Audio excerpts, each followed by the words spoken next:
Muy buenas tardes, sean todos bienvenidos al segundo día del curso Ámbitos de aplicación de procedimientos y su incidencia en materia tributaria.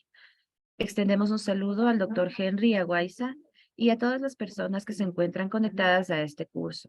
Antes de iniciar, me permito realizar las siguientes indicaciones. Cada participante debe ingresar a la plataforma Zoom con su nombre y apellido, no usar sobrenombres. Con la finalidad de registrar su asistencia, en la sección del chat se publicará el link de registro al presente despliegue académico, hacer clic y completar correctamente los datos. Es importante mantener encendidas sus cámaras. Los micrófonos se encuentran silenciados para evitar interferencia. En el transcurso de la ponencia tendremos rondas de preguntas, para lo cual deberán utilizar la reacción de levantar la mano para habilitar los micrófonos. A continuación, damos paso a la ponencia del doctor Henry Aguaiza. Bienvenido, doctor. Muchas gracias, Cristina. ¿Cómo está usted? Un saludo a todos quienes se encuentran conectados a este segundo día de taller. Permítanme únicamente abrir la presentación. Tengo un poco de problemas con la presentación.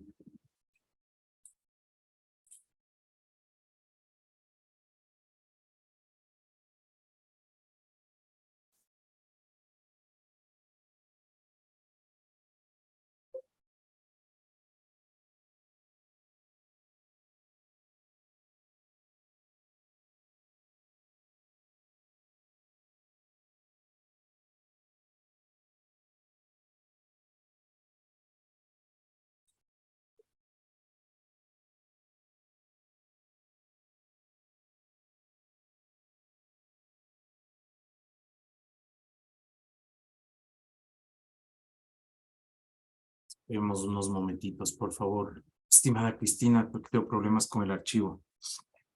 Le cambié un par de temas y resulta que no me permite.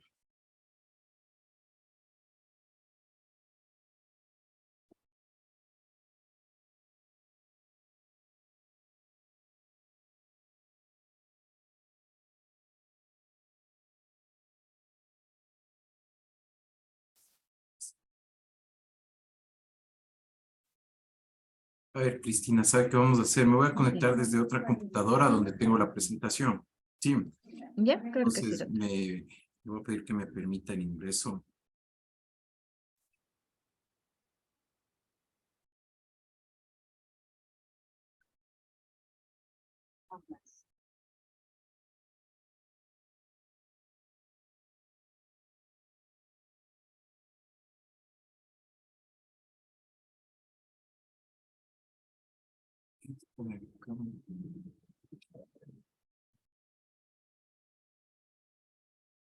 Ya tiene los permisos, doctor.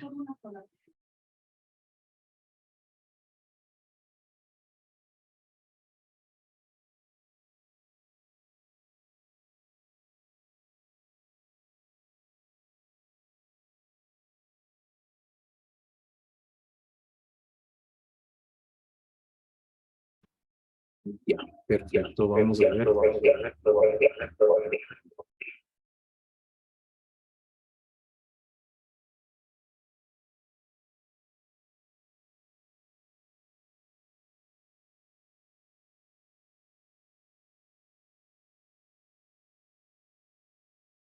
Estamos haciendo esto.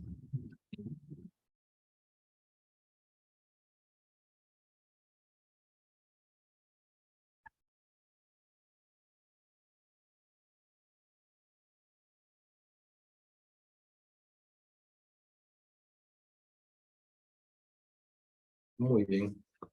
Ahora sí, me confirma, por favor, Cris, si está Sí se ve, doctor. la pantalla. Sí. Sí, sí se ve. Perfecto.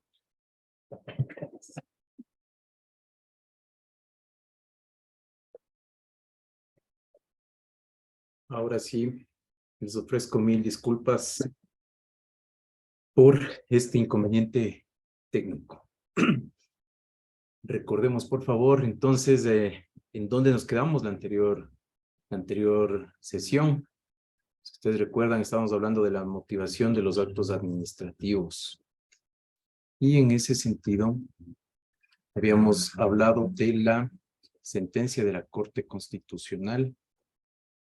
Estaba ahí, ¿no es cierto? En donde se establecen nuevos parámetros con relación a a la motivación de los actos emanados por los poderes públicos, no solamente temas relacionados con emisión de sentencias, contenido de sentencias, sino también con cualquier acto que emita un poder público. Y en ese sentido, actos administrativos que emiten actos administrativos tributarios, que son emitidos por las administraciones tributarias, pues deben contener la garantía de la motivación prevista en el artículo 76, número 7, literal L, y en ese sentido tomar en cuenta lo que dice la Corte Constitucional respecto de las deficiencias motivacionales que se pueden encontrar en los actos administrativos. ¿Sí? A ver, pasamos más adelante entonces a ver lo que se entiende como eficacia del acto administrativo. ¿Y por qué he tomado en cuenta esta normativa que dice el COA? Y también vamos a ver qué es lo que dice el Código Tributario. Acuérdense que estábamos viendo la incidencia del COA en materia tributaria, en materia de actos administrativos tributarios, básicamente. ¿Qué es lo que nos dice el COA? El COA habla de la eficacia del acto administrativo. Ya entramos más a un tema de derecho administrativo, si ustedes quieren. ¿Por qué? Porque un acto administrativo únicamente es eficaz o podrá ser eficaz cuando sea notificado al administrador. En ese sentido, únicamente con la notificación del acto administrativo puede ser eficaz. ¿Y qué quiere decir respecto de la eficacia del acto administrativo? Es que en ese momento puede ser ejecutado. O es decir, más bien, una vez que se notifica al contribuyente, en este caso, con el acto administrativo, corren los plazos, ¿no es cierto?, para que pueda ejecutarse ese acto administrativo. Y es muy importante sobre la notificación del acto administrativo porque un acto administrativo que no ha sido notificado, miren lo que dice ahí, se considera un acto administrativo viciado. ¿Qué quiere decir esto? Que no, puede ser que el acto administrativo esté bien emitido, tenga competencia, tenga motivación, tenga razón, tenga objeto, etcétera, etcétera, pero si no es notificado al contribuyente, pues no puede ser ejecutado por la administración pública. Esto hay que tomar muy en cuenta. Y ustedes habrán visto en muchos de los casos cuando las administraciones públicas emiten un acto administrativo, tiene una fecha de emisión, ¿no es cierto? Una fecha de suscripción por parte de la autoridad competente y por lo general es otra la fecha de notificación, ¿sí? Porque la administración a veces se demora en realizar sus procedimientos. Pero ahora tenemos también la notificación electrónica, ¿no es cierto? Notificación por correo electrónico. Entonces ahí también ya podemos ver que puede ser más rápido notificado un acto administrativo a los sujetos, objetos de control, a los contribuyentes, a los administrados, etcétera. Y con el tema de la notificación electrónica también hay que tener cuidado porque la ley de transferencia de datos de información a través de correos electrónicos o medios electrónicos, pero siempre y cuando se verifique que esa información ha llegado a su destino. Entonces, eso hay que tomar muy en cuenta. Esto es lo que dice el COA respecto a la eficacia del acto administrativo. Veamos qué dice el Código Tributario con relación a la eficacia del acto administrativo. Y aquí básicamente actos administrativos tributarios. Todo acto administrativo relacionado con la determinación de la obligación tributaria, así como las resoluciones que dicten las autoridades respectivas, se notificará a los peticionarios o reclamantes y a quienes puedan resultar directamente afectados por esas decisiones, con arreglo a los preceptos del Código Tributario. El acto de que se trate no será eficaz, miren, nuevamente se puede casi copiado, respecto de quien no se hubiera efectuado la notificación, ¿sí? Entonces, miren ustedes ahí la obligación de la notificación de los actos administrativos. Y miren lo que dice también el 85 del Código Tributario, que se notificará al peticionario, al reclamante y a quienes pueda resultar directamente afectados con esas decisiones. Puede haber un tercero interesado, ¿no es cierto? En la relación esta jurídica tributaria, puede haber un tercero interesado al que pueda afectar ese acto administrativo, por lo tanto, también tiene que ser notificado. ¿Para qué nos preguntaremos, tiene que notificarse a alguien que le pueda afectar en sus derechos subjetivos? Para que esa persona pueda ejercer su derecho a la defensa.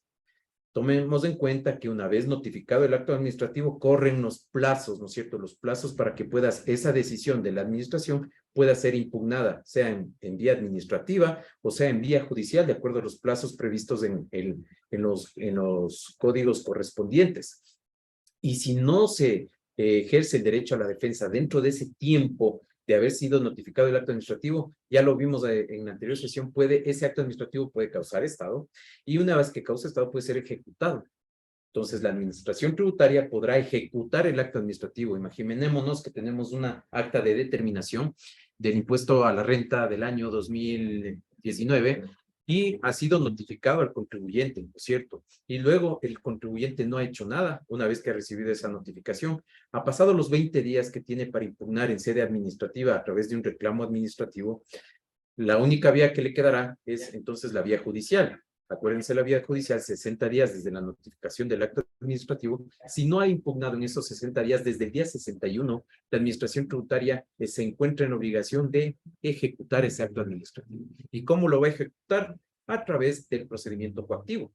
Entonces, miren, y ahí podemos hablar incluso de las facultades de la administración tributaria. Ejerció una facultad determinadora cuando determinó los valores que tiene que pagar determinado contribuyente, o sea persona natural, persona jurídica, etcétera, del ejercicio fiscal renta 2019. Luego transcurre, si es que se presenta un reclamo o una petición en sede administrativa, pues la facultad resolutiva. Si es que no ejerce esa facultad resolutiva, pues viene la administración y puede ejercer la facultad recaudadora a través de los procesos coactivos. Entonces, importante que es la notificación de los actos administrativos, porque incluso puede ser el caso que la administración tributaria ejerza la facultad coactiva en contra de un contribuyente. Sin embargo, este contribuyente puede defenderse alegando que nunca le fue notificado el acto administrativo, ¿no es cierto?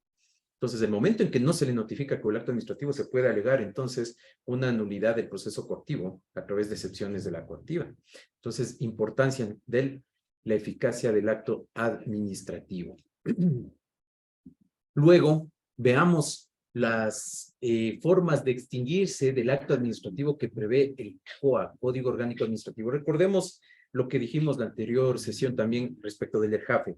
Acuérdense que el ERJAFE, para quienes tenemos ya un poquito de edad, recordemos que el ERJAFE, el Estatuto del Régimen Jurídico Administrativo de la Función Ejecutiva, era utilizado en sede administrativa como norma supletoria, ¿cierto? Como norma supletoria para ejercer las actividades o las actuaciones por parte de las administraciones públicas. Y este no era y este también es el caso de las administraciones tributarias.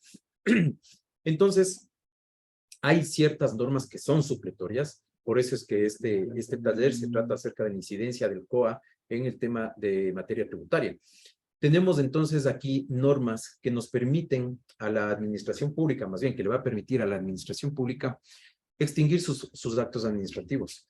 Aquí tenemos varios motivos por los que se puede extinguir el acto administrativo. Tenemos por razones de legitimidad, cuando se declara su nulidad, revocatoria, en los casos previstos en el COA, en este caso, se aplicará exclusivamente respecto de los casos previstos en el COA. Bueno, ahí no podemos aplicar un poco lo que dice respecto de las administraciones tributarias.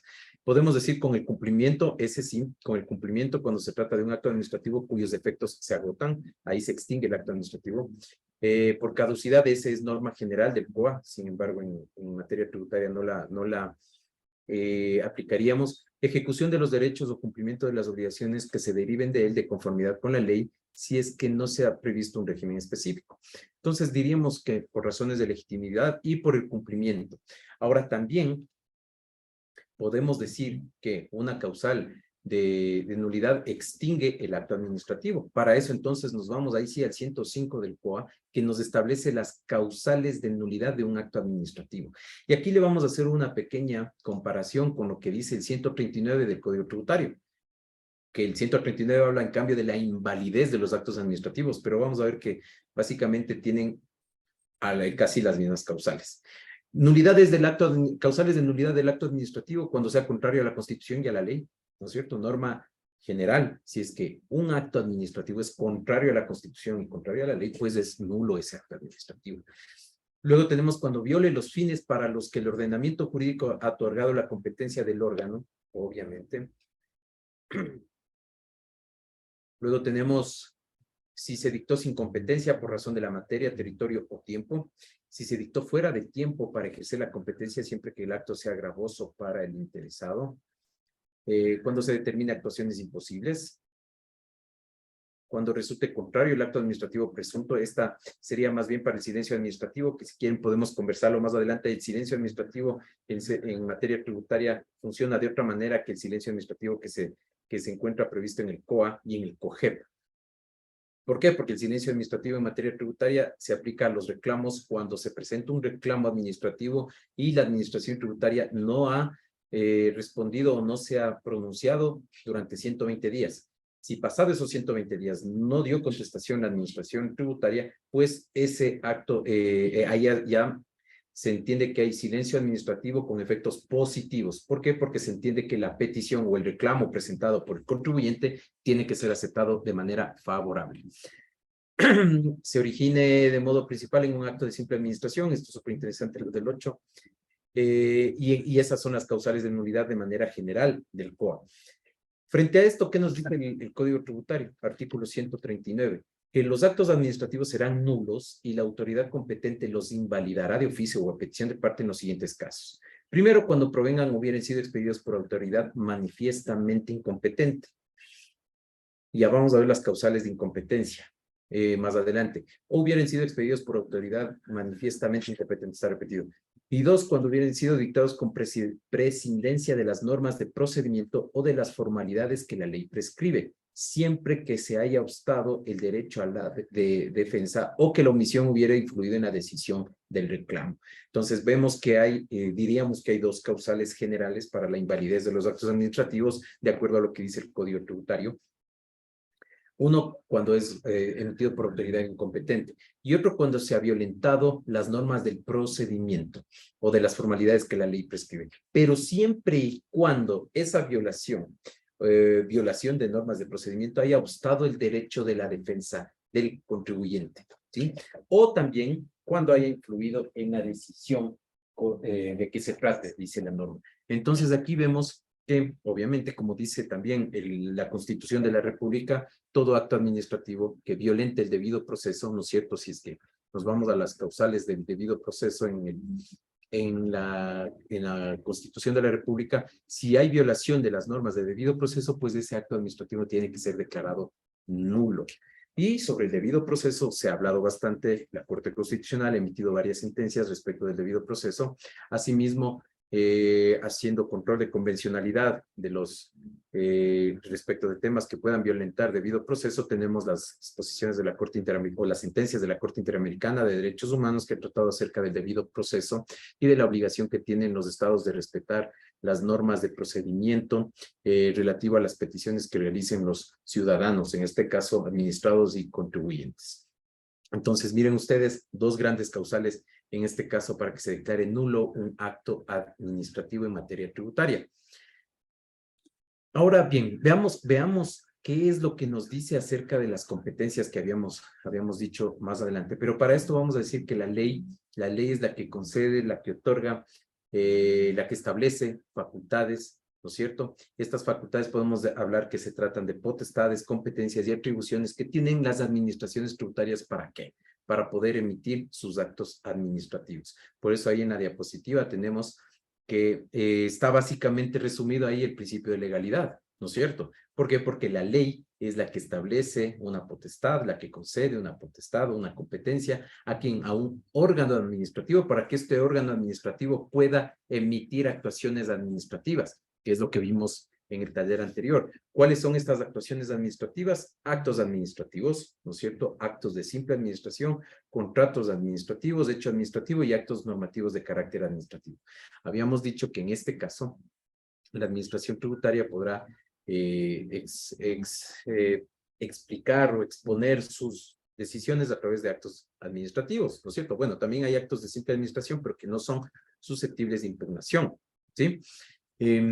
Entonces, esto para tener en cuenta, ¿por qué? Porque vamos a ver las competencias y las facultades de las que gozan los actos administrativos, o más bien las potestades que tienen los órganos administrativos para emitir los actos administrativos. Y aquí viene un tema interesante que nos trae el artículo 82 del Código Tributario. la presunción del acto administrativo. Y esto es muy importante. ¿Por qué? Porque para ver más adelante los procedimientos administrativos en sede judicial a través de las impugnaciones que trae el COGEP, vamos a ver que básicamente lo que se pretende con una impugnación judicial es la destrucción de la presunción del acto administrativo. ¿Qué nos dice el artículo 82 del Código Tributario?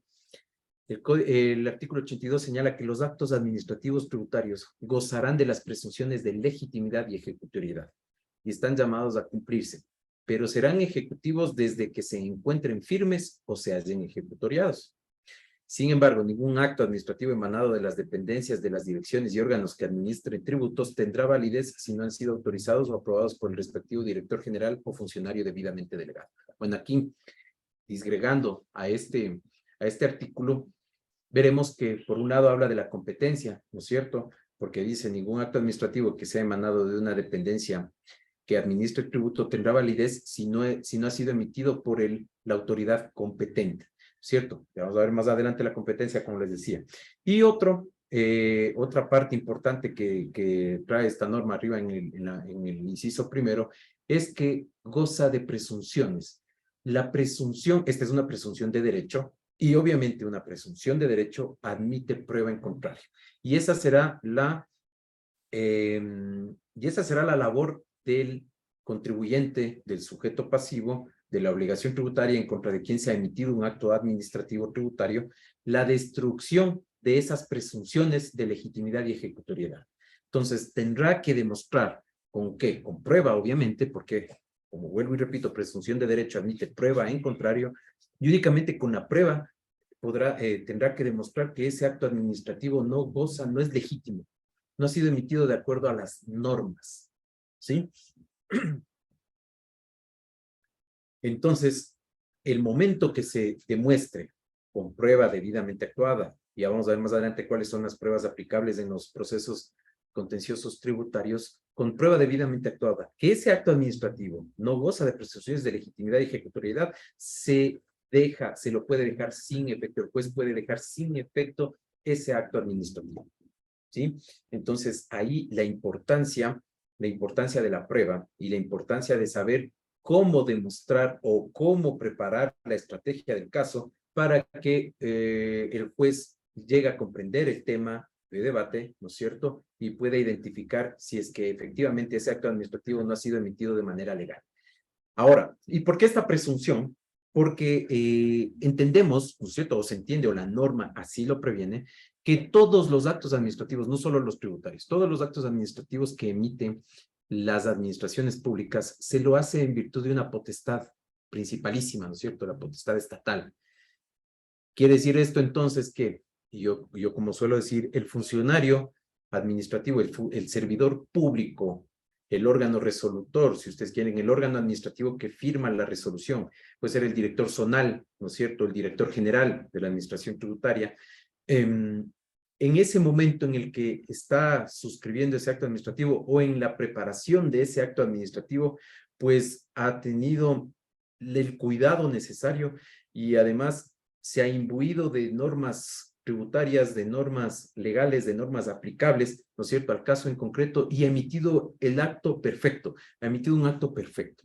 Eso es lo que quiere decir la presunción del acto administrativo, que ese acto administrativo se presume que fue emitido de manera correcta, de manera legal, con todos los requisitos, ¿sí? ¿Por qué? Porque de lo contrario, nos encontraríamos ante un problema jurídico terrible. Si no entendemos que los actos administrativos han sido emitidos de manera legítima, no podrían ser ejecutados si es que el contribuyente administrado no los impugna, ¿no es cierto? Entonces, por eso es que hay esta presunción del acto administrativo. Y corresponderá entonces, como digo, al contribuyente, al administrado, al sujeto pasivo, destruir esas presunciones para que ese acto administrativo sea dejado sin efecto. Ese es el reto que tienen los abogados en el momento de impugnar decisiones administrativas tributarias en este caso.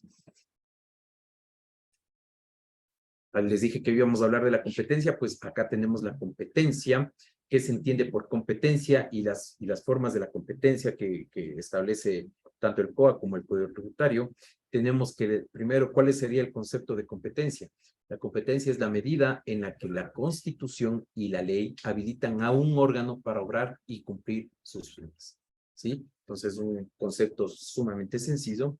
La medida, lo que la ley le va a disponer, Constitución y ley, a un órgano para que pueda cumplir con sus fines. Le va a decir cuál es el camino, qué es lo que puede hacer, qué es lo que debe hacer. Acuérdense entonces lo que dijimos al principio, ¿no es cierto?, de este taller, frente al derecho privado, ¿no es cierto?, el derecho público solo se puede hacer lo que dice la ley y por eso está en la competencia. La competencia le permite al órgano administrativo hacer lo que la ley le dice, nada más, ¿sí? ¿Por qué? Porque si invade o se extralimita, pues puede estar actuando sin competencia, de manera incompetente y de manera arbitraria. Y al actuar de manera arbitraria, pues ese acto administrativo puede estar viciado.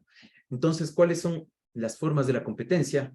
Materia, ¿no es cierto? Materia, en este caso, materia tributaria. ¿Qué quiere decir esto? Que únicamente un órgano administrativo imbuido de competencia administrativa tributaria puede emitir decisiones que tengan relación con las obligaciones jurídico-tributarias. No podrá hacerlo el ministro de gobierno respecto de temas de impuestos, ¿cierto?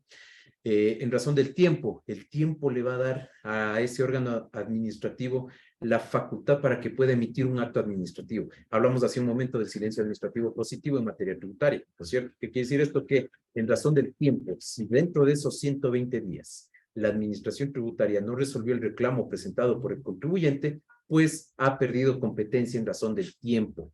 Y al perder competencia en razón del tiempo, tiene que emitirse un acto administrativo favorable de acuerdo a lo que dice el silencio administrativo. Luego tenemos en razón del grado. Sabemos, ¿no es cierto?, que en una administración tributaria y en las administraciones en general, pues hay rangos, ¿no es cierto?, grados en los que determinado funcionario tiene competencia para poder realizar tal o cual actividad, ¿no es cierto?, y poder cumplir sus fines. Así, el director zonal tendrá competencia sobre determinadas cuestiones, mientras que el director general tendrá competencia sobre otras. Un jefe de departamento tendrá competencia para poder emitir determinados actos administrativos o determinadas decisiones. ¿Sí? Entonces, tenemos competencia en razón del grado. Y por último, la competencia en razón del territorio. El director zonal 9, que tiene jurisdicción acá en Pichincha y algunas provincias de la sierra, pues no tendrá competencia para dictar resoluciones respecto del director zonal del Guayas, ¿no es cierto? Entonces, ahí se verifica el territorio en razón de la circunscripción territorial donde ejerza su competencia el funcionario competente. Perfecto, entonces eso en razón de la competencia. Si es que un acto administrativo es emitido sin competencia, pues vimos anteriormente es ineficaz y por lo tanto tiene que ser declarado nulo. ¿Qué era la competencia administrativa tributaria? Bueno, es la potestad que otorga la ley a determinada autoridad o institución para conocer y resolver asuntos de carácter tributario. Entonces, la competencia administrativa, en razón de la materia, como vimos hace un ratito, tendrá que ver con el conocimiento y resolución de asuntos de carácter tributario. Por eso es que la administración tributaria no podrá resolver un tema que esté alejado de la esfera tributaria. Ojo con eso. Sin embargo, la competencia puede ser transferida. Entonces, ahí podemos ir a lo que dice el COA para identificar en qué casos se puede transferir competencias. Y tenemos delegación, avocación, suplencia, subrogación, descentralización y desconcentración. ¿Qué nos dice la delegación? Los órganos administrativos pueden delegar el ejercicio de sus competencias, incluida la de gestión en otros órganos o entidades de la misma administración, otros órganos o entidades de otras administraciones. Esta delegación exige coordinación previa de los órganos o entidades afectados, etcétera, etcétera, los titulares de otros órganos para la firma de sus actos administrativos, sujetos de derecho privado conforme a la ley de la materia. Este número 5 tiene que ver con temas a sujetos de derecho privado en quienes pueda recaer una competencia administrativa para que se pueda cumplir con un fin del Estado.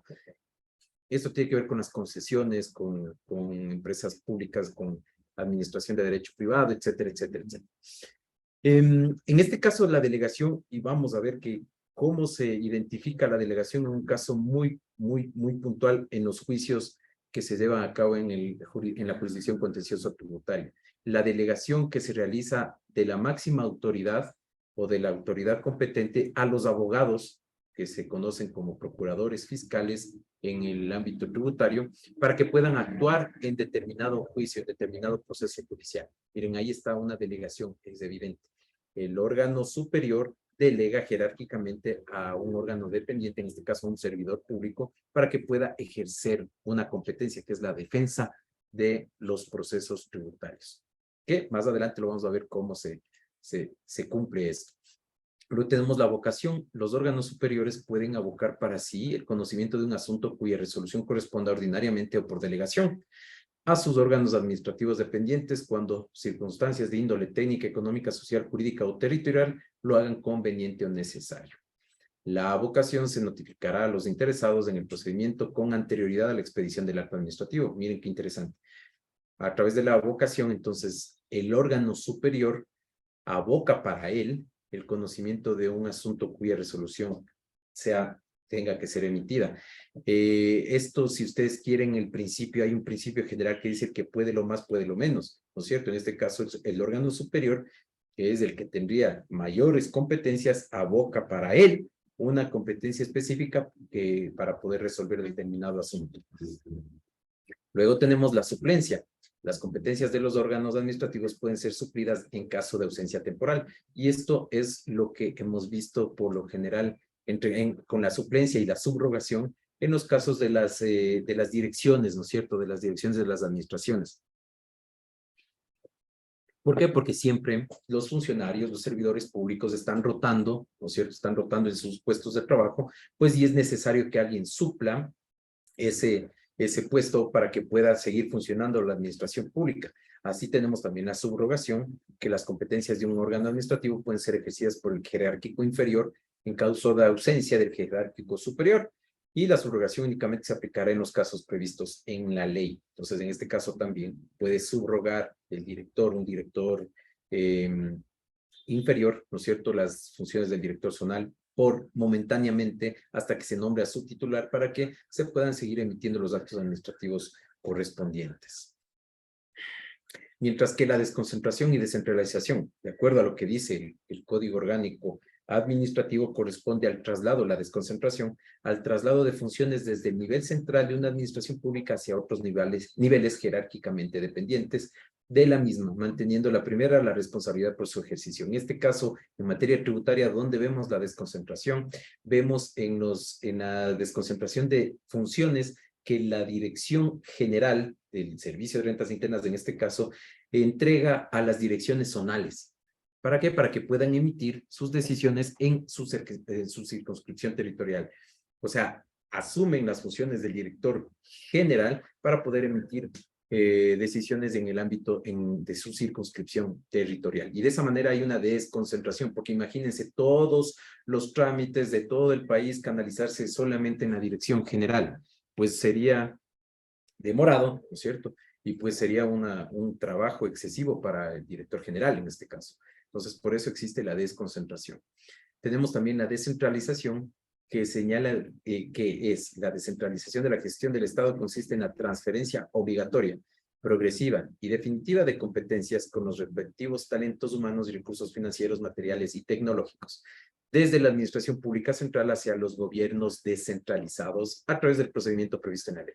Aquí entramos en el tema de los gobiernos autónomos descentralizados. Miren, gestión del Estado que se descentraliza a favor de los gobiernos autónomos descentralizados, pero de manera progresiva y definitiva. Es con transferencia de competencias hacia el órgano descentralizado de manera progresiva. Ojo, ¿para qué? Para que pueda cumplir con los fines del Estado, ¿sí?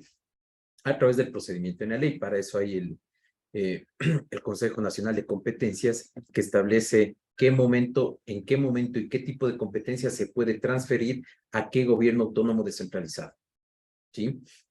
Entonces, eso es muy importante. Acá les he puesto una diapositiva de manera gráfica para que podamos entender qué se entiende por centralización, por desconcentración y descentralización. En este caso, si vemos la desconcentración como el concepto inicial que lo dimos, pues es en el mismo órgano, ¿no es cierto? Desde arriba hacia abajo, a órganos jerárquicamente inferiores, mientras que la descentralización habla del gobierno central o de la administración central a otro gobierno descentralizado de acuerdo a la competencia territorial en donde tenga que ejercer sus competencias, la transferencia de esas competencias del gobierno central al gobierno autónomo descentralizado.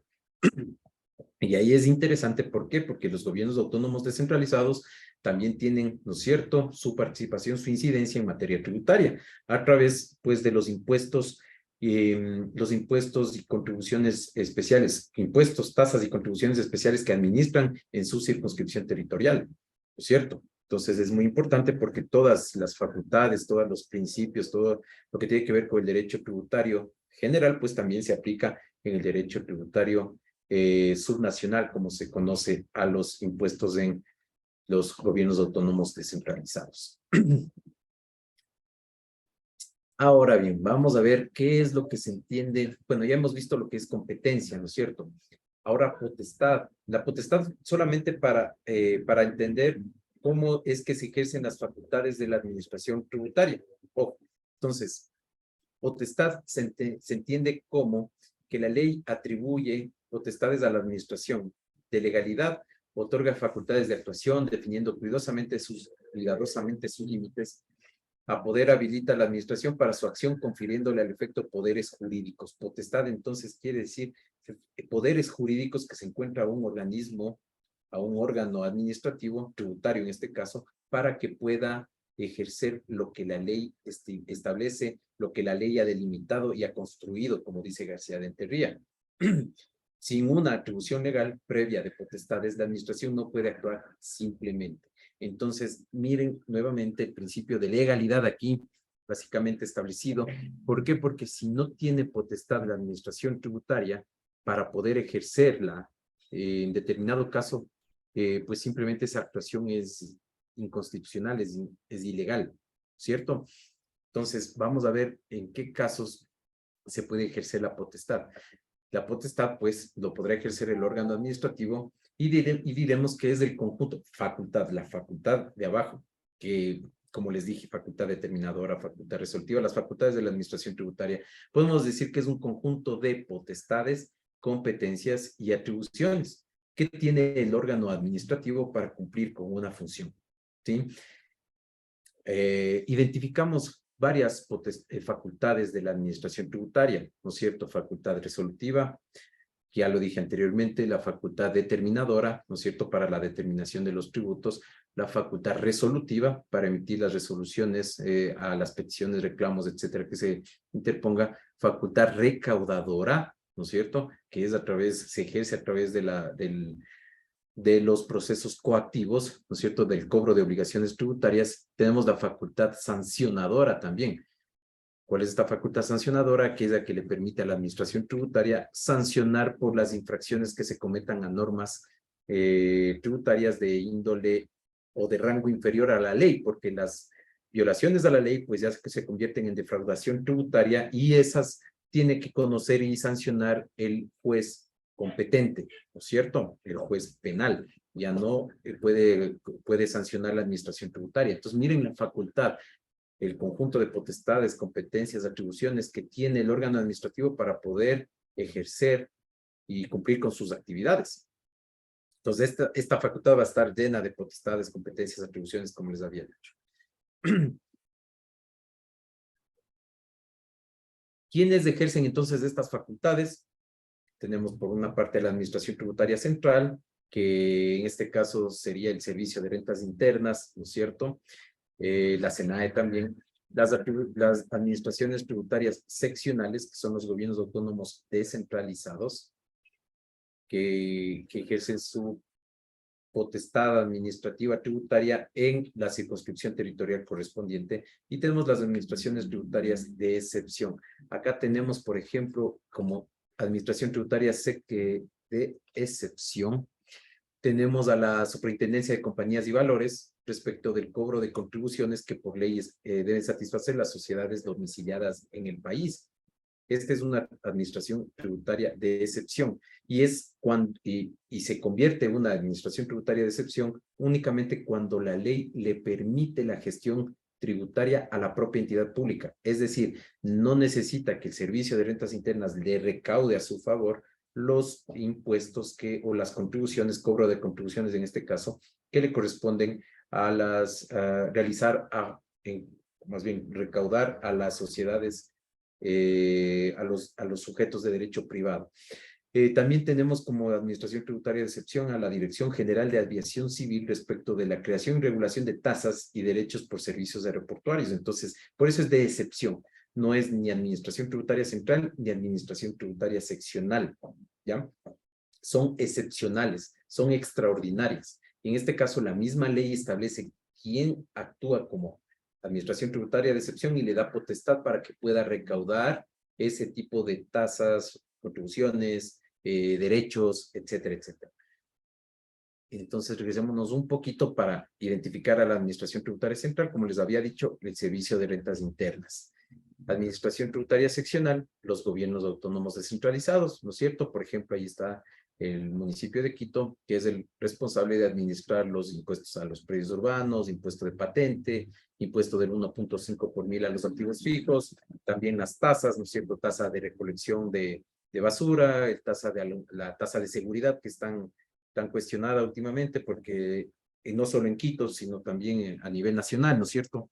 Sobre todo en la región de la costa, debido a la inseguridad que estamos viviendo en nuestro país, no solo en la costa, sino de manera general, diría yo, ¿no es cierto? Esas tasas de seguridad, hasta qué punto están funcionando para la recaudación. Veremos más adelante un concepto de tasa, a ver si es que efectivamente ese tributo está debidamente recaudado y está sirviendo para sus fines, ¿sí?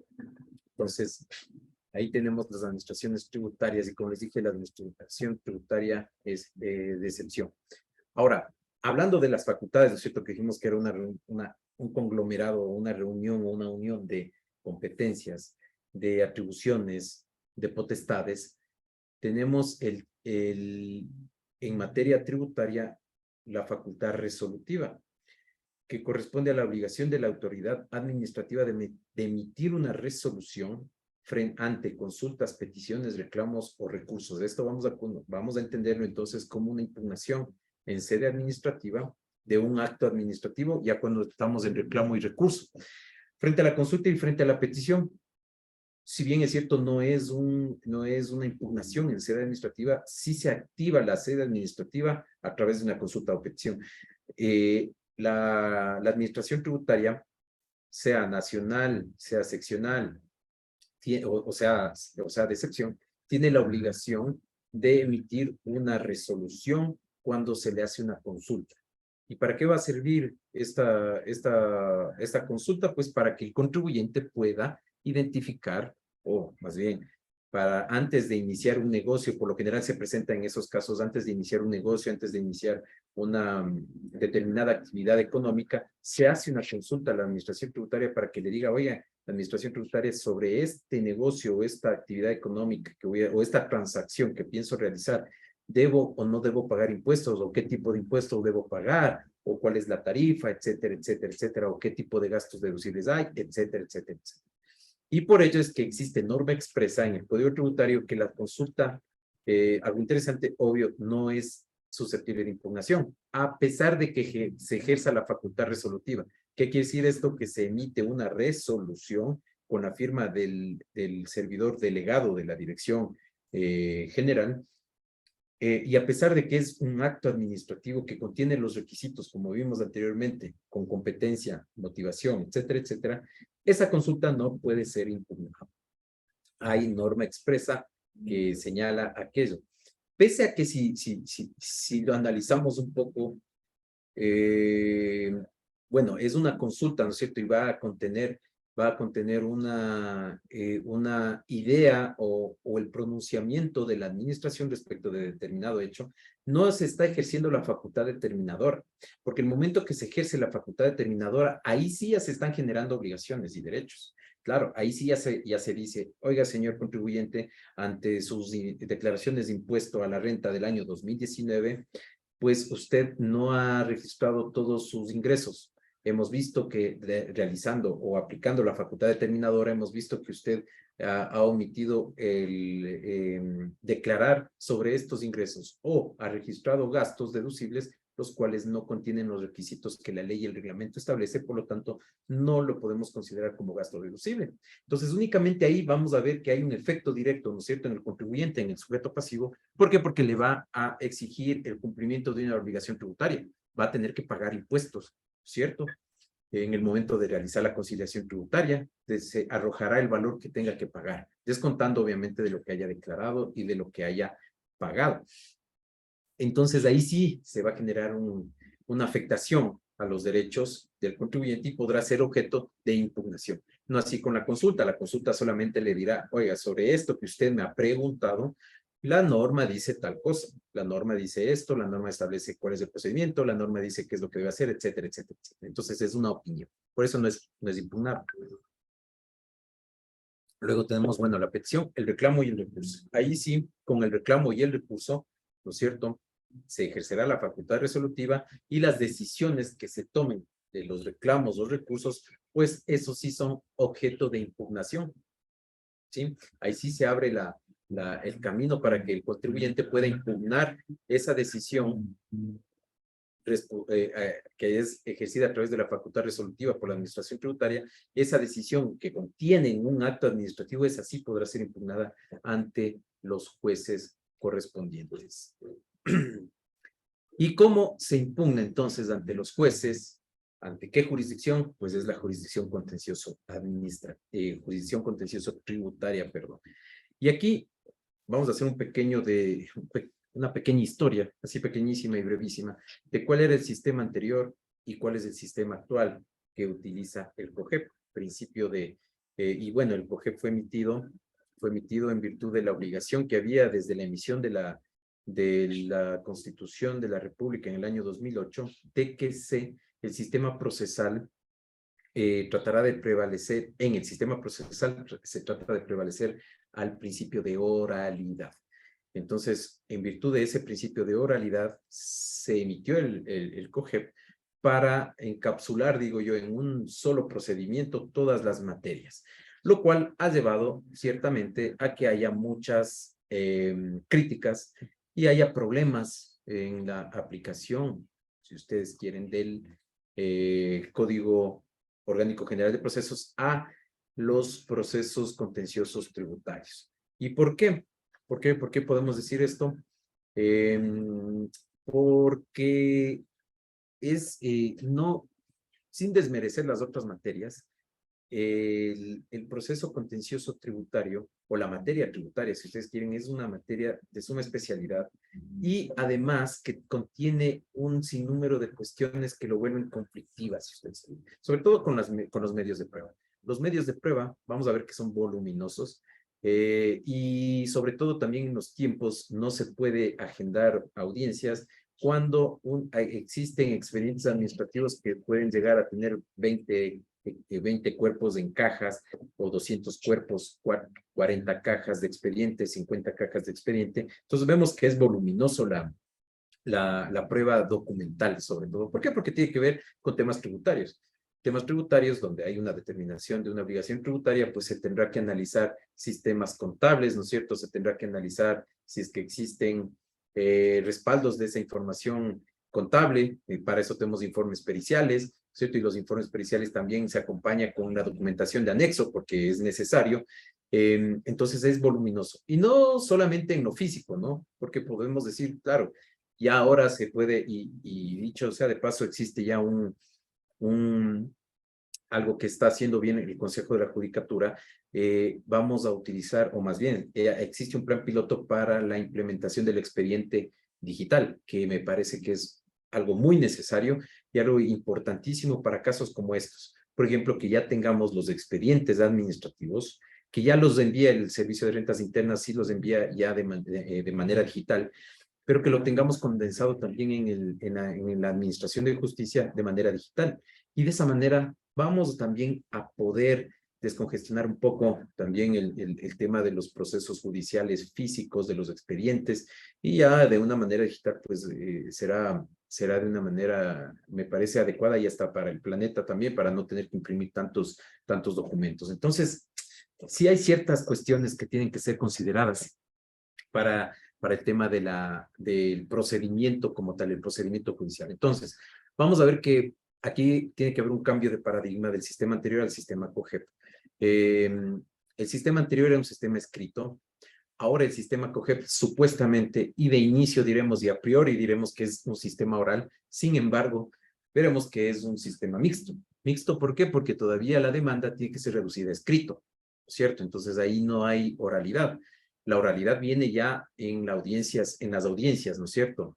Sobre todo cuando tiene que exponerse los alegatos que corresponden a los actos de proposición, sea esta la demanda y la contestación, tienen que ser defendidos, más bien, expuesto a la demanda de manera oral y defendida la contestación igual de manera oral.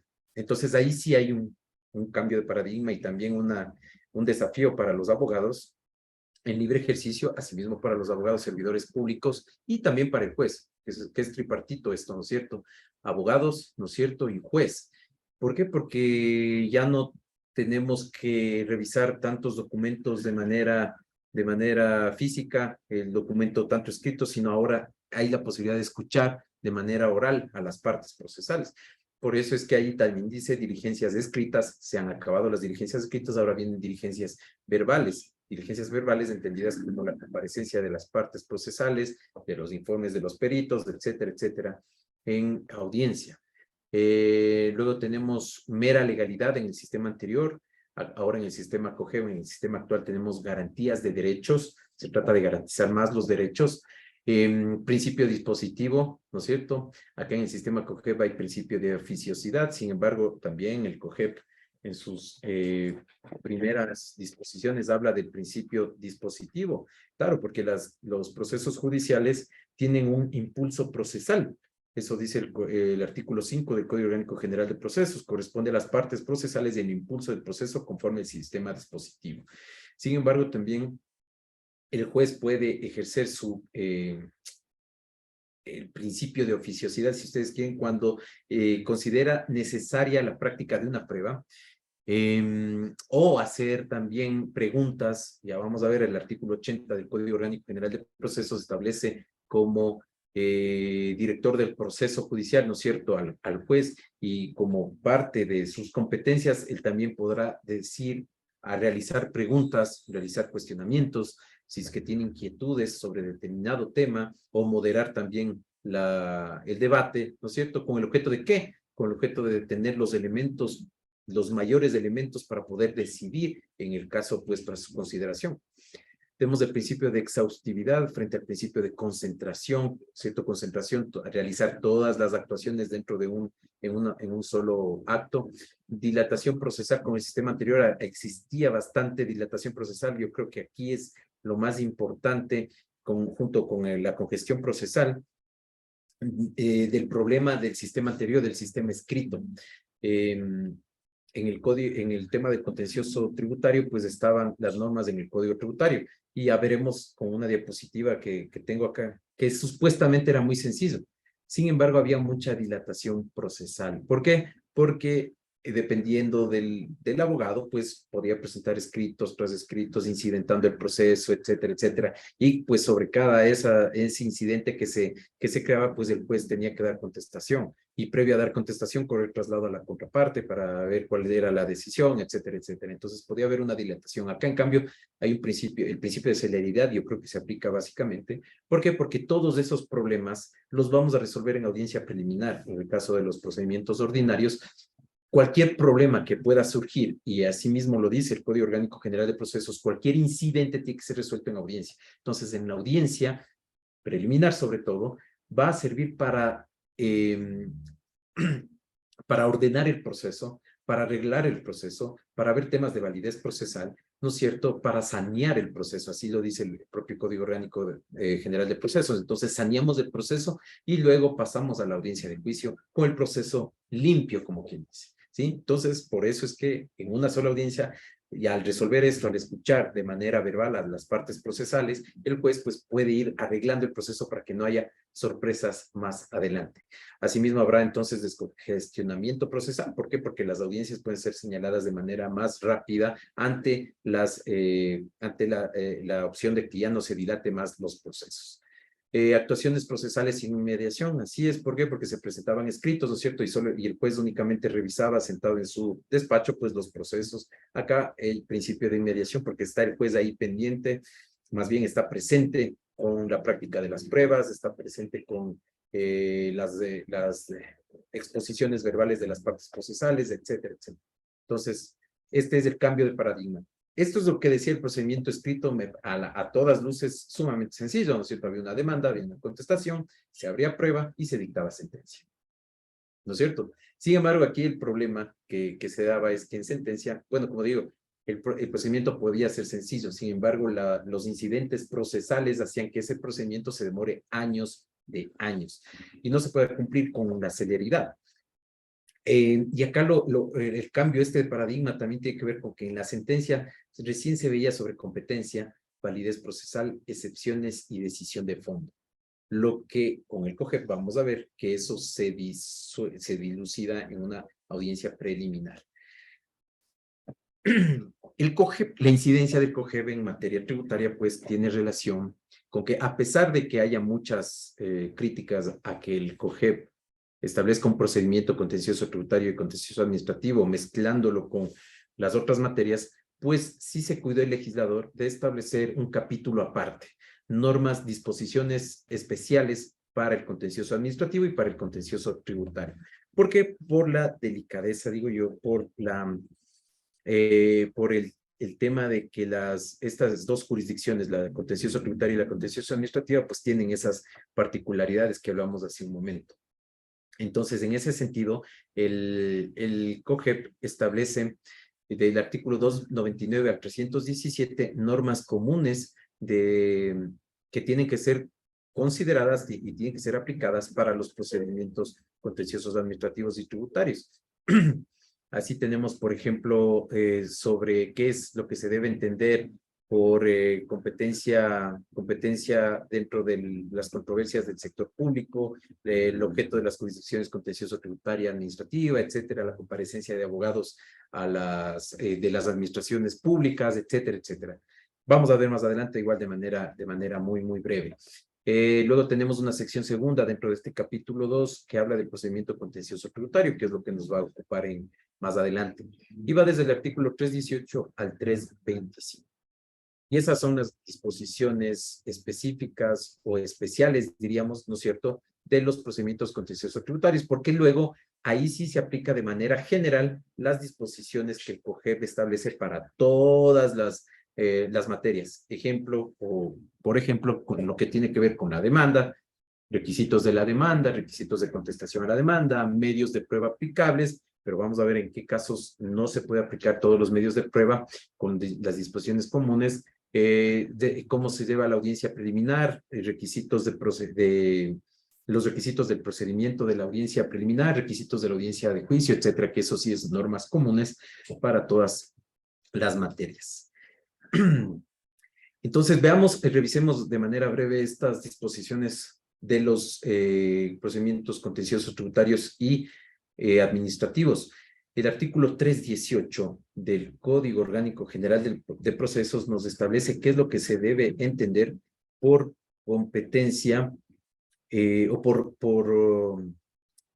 procedimiento contencioso, el procedimiento contencioso tributario, sobre cuál es la jurisdicción territorial, sobre todo. La competencia del proceso contencioso tributario, de acuerdo al 318, se radicará en el domicilio del actor.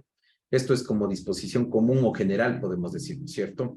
Claro, en todos los procesos la competencia se radica en el domicilio del demandado, más bien.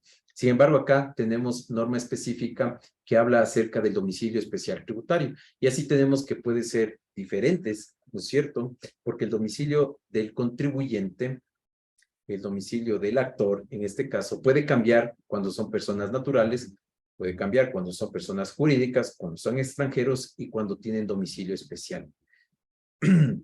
Por eso es que el 318 nos habla de personas, el domicilio de las personas naturales será el del lugar de su residencia habitual, o también establece otra regla, o en el lugar donde ejerza actividades económicas, aquel donde se encuentren sus bienes o donde se produzca el hecho generador. Miren, entonces tenemos varias situaciones que pueden ser consideradas para determinar el domicilio tributario.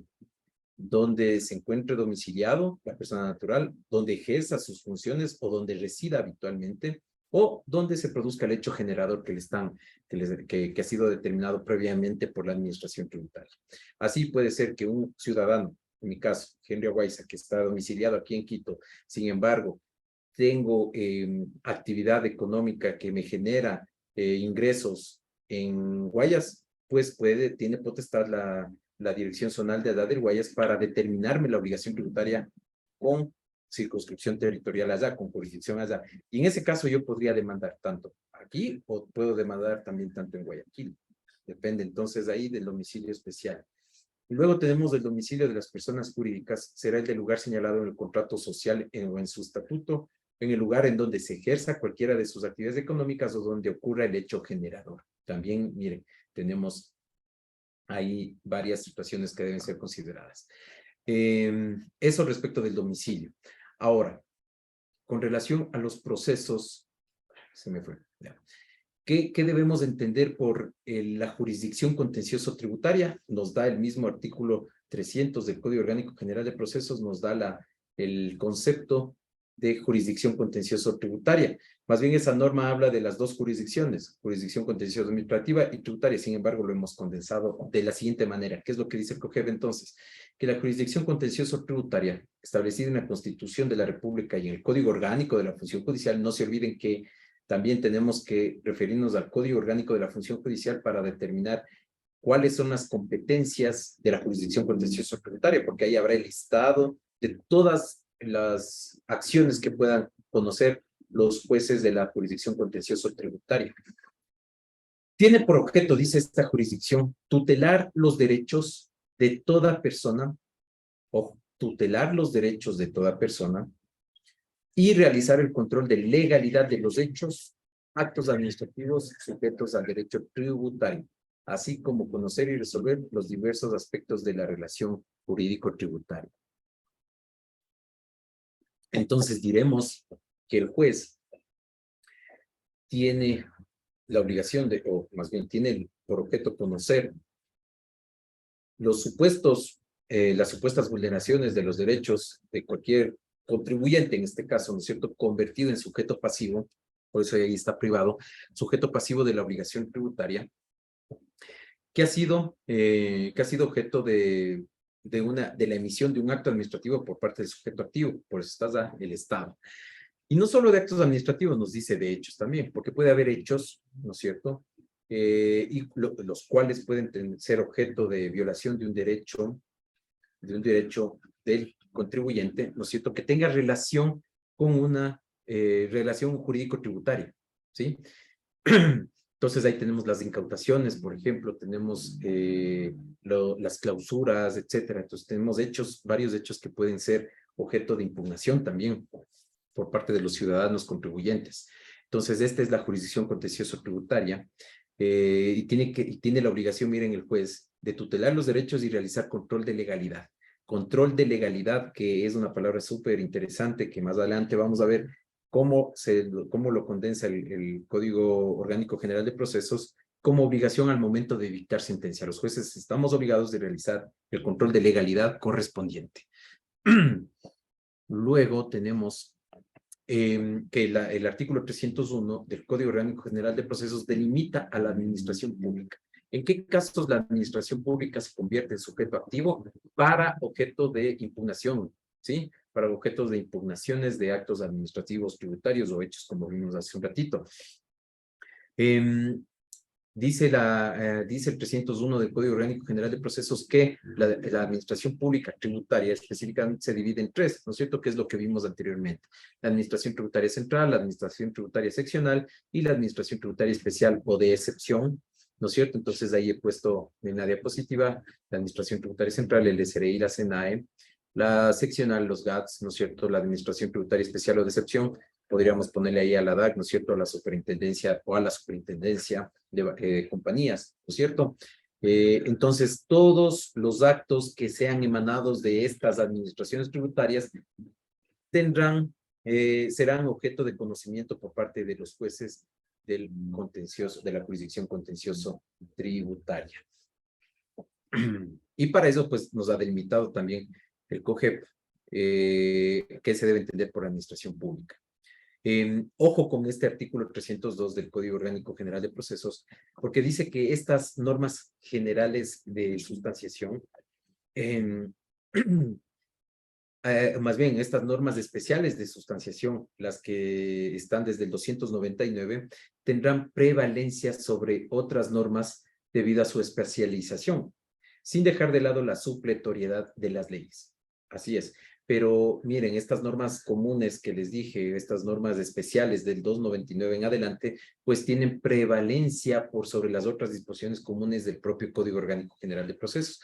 Por eso es que en el tema de procuraciones judiciales, vamos a ver que hay norma especial que tiene que prevalecer sobre la norma general del Código Orgánico General de Procesos, sin dejar de lado la supletoriedad de las leyes, obviamente, como por ejemplo el Código Tributario, para temas de excepciones a la coactiva, para temas, como vimos hace un momento, de eficacia de los actos administrativos, etcétera, etcétera, etcétera. Más adelante, a ver qué tenemos aquí. Aquí es lo que les decía, el tema especial, por ejemplo, norma especial, norma específica, que trae en esta parte el Código Orgánico General de Procesos, artículo 305 y 42 del Código Orgánico General de Procesos. ¿Qué nos dice esta norma? La comparecencia a través de patrocinador. Dice: la autoridad competente de la institución de la administración pública, esto de manera general para contencioso administrativo y tributario, que interviene como parte, o el funcionario a quien se delegue por acto administrativo, podrán designar, miren, mediante oficio al defensor que intervenga como patrocinador de la defensa de los intereses de la autoridad demandada. Entonces, mediante oficio se puede otorgar una procuración judicial especial. Nosotros, los abogados, pues, vamos a decir, leyendo esta norma, diremos, ¿cómo se otorga una procuración judicial a través de un oficio? ¿Por qué? Porque la procuración judicial tiene que ser emitida ante un notario, ¿no es cierto? Y tiene que haber reconocimiento de firma y rúbrica. Pues eso se da para los privados. Y acá tenemos una prerrogativa, si ustedes quieren, una prerrogativa que tiene a favor la administración tributaria, en este caso, para poder únicamente mediante oficio designar al abogado para que comparezca a nombre de la máxima autoridad, o del funcionario competente para defender el proceso judicial a nombre de la administración tributaria. Miren, y ahí se aplica lo que vimos hace un momento, la transferencia de competencias, la delegación. Esta es una delegación pura y simple, una delegación mediante oficio. Sin embargo, esta delegación es considerada como procuración judicial para efectos de los procesos judiciales, de acuerdo al Código Orgánico General de Procesos. Asimismo, hay que tener en cuenta lo que dice el artículo 42 del COGEP respecto de la constitución de la procuración judicial. Ahí dice pues expresamente que la procuración judicial para casos de la administración pública podrá ser otorgada por el Procurador General del Estado para las instituciones públicas que carecen de personería jurídica, que no es el caso acá de la administración tributaria, porque al tener personería jurídica no es necesario la comparecencia del Procurador General del Estado como defensor, como parte procesal defensora del proceso, ¿sí? Únicamente se pide que se cuente, sí, que se notifique para que haga supervisión.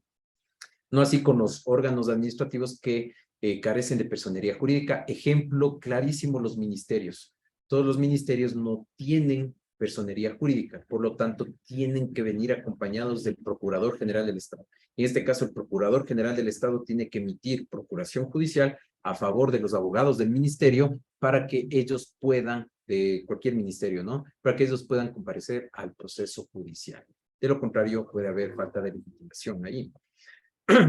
Entonces, este oficio tiene que ser suscrito por la máxima autoridad, dice, por el representante de la entidad, su representante judicial, vamos, y debe contener el texto con precisión la norma legal que le confiere la personería jurídica. Entonces, miren esta norma especial para las administraciones tributarias. ¿Cuáles son las acciones que se pueden presentar ante la jurisdicción contencioso tributaria? Pues tenemos acciones directas, acciones de impugnación y acciones especiales. Entonces tenemos 3 grandes grupos, si ustedes quieren, de acciones que conocen los jueces de la jurisdicción contencioso tributaria. Vamos a ver más adelante en qué casos cada una. Los plazos para demandar. De acuerdo al artículo 306, tenemos acciones de impugnación. Las acciones de impugnación y acciones directas serán impugnables en 60 días contados desde el día siguiente a la notificación del acto administrativo, que es lo que les dije antes. Acuérdense, si es que el contribuyente, una vez que es notificado con el acto administrativo, miren, hay una de las importancias.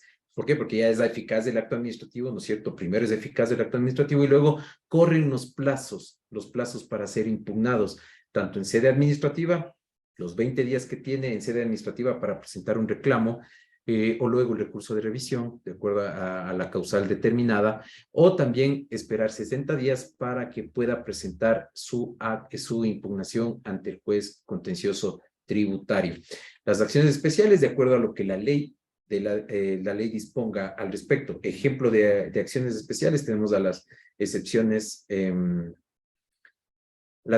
a la coactiva. Entonces ahí tendremos que identificar la norma correspondiente, en este caso el Código Tributario, para verificar el tiempo en el cual se puede presentar las excepciones a la coactiva. El pago indebido y pago en exceso, según el 306, pues puede ser presentado en 3 años contados desde que se produjo el pago. Si es que pasó más de los 3 años, pues ya ha operado la caducidad para demandar, ¿no es cierto? Y ya no podría demandarse. Ahora, ¿qué pasa si es que se demanda pasados los 60 días? Vamos en el caso de las acciones de impugnación y directas. Si es que se demanda al día 65, ¿qué puede pasar? Pues puede pasar 2 cosas. Una, que el juez, el momento de calificar la demanda, advierta que hay la caducidad de la acción, para lo cual tendrá que aplicar lo que establece el Código Orgánico General de Procesos, respecto de la prescripción. Si bien es cierto, acá se habla de prescripción, debemos tener en cuenta que se trata de la caducidad del derecho para accionar. ¿Por qué? Porque tiene un tiempo para poder presentar una demanda. Y si no lo hace dentro de ese tiempo, pues ya caducó su derecho, ¿sí? Entonces, en el ejemplo, si es que presenta en el día 65, como digo, puede haber 2 situaciones que pueden suceder ahí. Una, que el juez, el momento de calificar la demanda, se dé cuenta de que está extemporáneo, ¿no es cierto? Y si está extemporáneo, el juez puede inadmitir de entrada la demanda. ¿Por qué? Porque además hay una resolución de la Corte Nacional de Justicia. Bueno, ha habido decisiones ya de la Corte Nacional de Justicia en el caso de que, una vez identificada la prescripción, o la caducidad para demandar, pues el juez tiene la obligación de, en primera providencia, inadmitir a trámite la demanda y archivar la misma. ¿Por qué? Porque ha operado la caducidad, ¿sí? Ese sería la primera parte. ¿Y qué pasa si es que al juez se le pasó, no identificó que había caducidad? Pues puede presentarse, ¿no es cierto?, por parte de la Administración Tributaria una excepción previa de caducidad. Y el momento que se presente la excepción previa de caducidad en la audiencia preliminar, pues tendrá que demostrarse que hay la caducidad. Y una vez que ha sido demostrada, el juez también puede aceptar la excepción en audiencia preliminar y podrá archivar el proceso. Tendrá que dar por finalizada esa demanda. Entonces, por eso son importantes los plazos para demandar. Tiene que tomarse en cuenta aquello para que pueda acceder a la tutela judicial efectiva. Y ojo, que esta no es una violación al derecho al acceso a la tutela judicial efectiva. ¿Por qué? Porque los plazos para demandar, pues, han sido previstos por el legislador como plazos coherentes o plazos adecuados, en los cuales los contribuyentes, los sujetos pasivos de la obligación tributaria, tengan la opción de demandar. Diríamos que es una norma regresiva de derecho si es que le dan 5 días, por ejemplo, para demandar. Imagínense eso, ¿no? 5 días para demandar una obligación, para impugnar a través de una acción de impugnación directa en contra de una decisión de la Administración Tributaria. Pues ahí sí angustiaría a la defensa, ¿no es cierto? Claro, en 5 días recién ir a contratar un abogado, ir a preguntar, etcétera, etcétera, y luego preparar el escrito, la demanda, todo eso, la recopilación de pruebas, porque además de esos 60 días me parece prudente, porque el accionante tiene que anunciar todos los medios probatorios. Entonces es una norma que tiene prudencia con el tiempo, me parece. Entonces eso para que se tenga en cuenta con los plazos para demandar. Aquí entremos en el tema de los medios probatorios, que les había dicho que es un tema muy interesante. ¿Por qué? Porque aquí hay una norma especial también interesante, que es todos son admisibles todos los medios de prueba del proceso general, es decir, pruebas documentales, pruebas testimoniales, pruebas periciales, ¿no es cierto? Pero existe una excepción, la de declaración de los funcionarios y servidores públicos. Y esta tiene su lógica. Ustedes quieren, tiene su lógica que no se permita la declaración de los funcionarios y servidores públicos. ¿Por qué? Porque como les dije, con el tema de la presunción de legitimidad y ejecutoriedad, se entiende que los actos administrativos son emitidos por los funcionarios públicos con competencia, ¿no es cierto?, competencia administrativo-tributaria, y que en ese momento están imbuidos del conocimiento, ¿no es cierto?, de todas las leyes y normas tributarias, y que han emitido el mejor acto administrativo, que es legal ese acto administrativo, que cumple con los requisitos de ley, que cumple con la Constitución, que se ha llevado el debido procedimiento, que el debido proceso, etcétera. Entonces, todo eso condensado en el acto administrativo. Entonces, si esa declaración de la voluntad de la administración condensada en un acto administrativo, en una resolución, en un acta de determinación, en una liquidación de pago, etcétera, en una resolución sancionatoria, pues contiene todos esos requisitos, pues no le podemos llamar al funcionario público para interrogarle el por qué tomó tal o cual decisión. ¿Por qué? Porque los funcionarios públicos, los servidores públicos se expresan a nombre de la administración. ¿Por qué? Porque además no están haciendo o sea, no están emitiendo una decisión personal, están resolviendo un tema a nombre de la administración. Por eso es que no pueden aceptarse la declaración de funcionarios y servidores públicos. ¿Por qué? Porque el acto administrativo habla por ellos, ¿sí? El contenido del acto administrativo. Además, también que si es que estamos alegando una falta de motivación, no podría con una declaración del funcionario o del servidor público motivar mejor de la deficiencia motivacional que contenía la resolución que está siendo impugnada. Entonces, tiene su razón, su lógica. Acá, como les había dicho, el tema de la prueba documental es abundante, hay expedientes administrativos y hay libros contables. Por eso es que hay audiencias que en la jurisdicción contencioso tributaria se demoran no solo días, pueden llegar a demorarse meses. ¿Por qué? Porque la práctica de la prueba puede llevar algunas audiencias, tiene que realizarse, por eso se instalan audiencias y se tienen que suspender. ¿Por qué? Porque la práctica de la prueba es voluminosa, sobre todo cuando tiene que ver con actas de determinación de obligación tributaria de empresas, ¿no es cierto?, en donde hay muchas glosas, qué sé yo, 15 glosas, 20 glosas, y cada una de las glosas es un problema jurídico diferente, ¿no es cierto? Y sobre cada una de esas glosas, pues las partes procesales presentarán una prueba y tendrán que practicar. Entonces, imagínense ustedes, 15 glosas, 15 problemas jurídicos, 15 juicios chiquitos en uno solo, tiene entonces que resolverse en varias audiencias.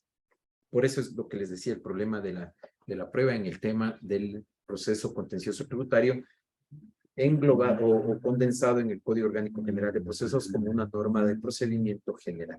Sí tiene que haber norma específica y también en el tema de los términos para resolver, porque como les digo, no es lo mismo sobre estos procesos especiales. Ahí está otra vez la presunción de los actos administrativos, lo que ya les dije hace un momento, ¿no es cierto? Le corresponde al leccionante desvirtuar la presunción de validez del acto. Por eso es que si no se lo ha impugnado, el acto es válido y por lo tanto ejecutivo. Al ser ejecutivo, la administración tributaria a través de la facultad recaudadora, pues podrá recaudar los valores establecidos en ese acto administrativo. Un tema de procedimiento netamente un tema procesal es que cuando se presenta la demanda, se puede solicitar la suspensión del acto impugnado.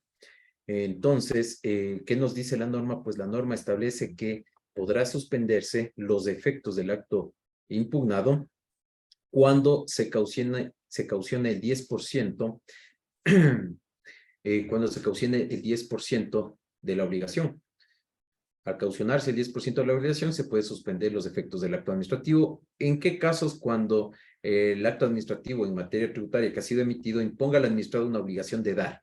Ojo, de dar, ¿no es cierto? En este caso, dar un importe económico. Si es que en un acta de determinación, en una liquidación de pago, se establece valores a pagar, qué sé yo, $100,000 de impuesto a la renta del año 2019, pues yo puedo caucionar, ¿no es cierto? ¿Para qué? Para que no me cobre la administración tributaria. Entonces, esto es lo importante de la suspensión de los efectos del acto administrativo, pese a que es impugnado en sede judicial. Miren ustedes, porque si no cauciona, ¿qué es lo que pasa? Si no cauciona, continúa el juicio y se puede ejecutar el acto administrativo por parte de la administración. Entonces, la administración tendrá la curiosidad de revisar y decir, bueno, en este caso se ha caucionado, entonces se ha suspendido los efectos del acto administrativo y por lo tanto hay que cobrar o no hay que cobrar, ¿sí? Dependerá, pues. Entonces, y esto es interesante para el accionante, porque si la caución, con la caución, ¿no es cierto?, suspendo los efectos del acto administrativo y la sentencia es favorable al contribuyente, al sujeto pasivo, pues esta genera intereses a favor, dice, del accionante.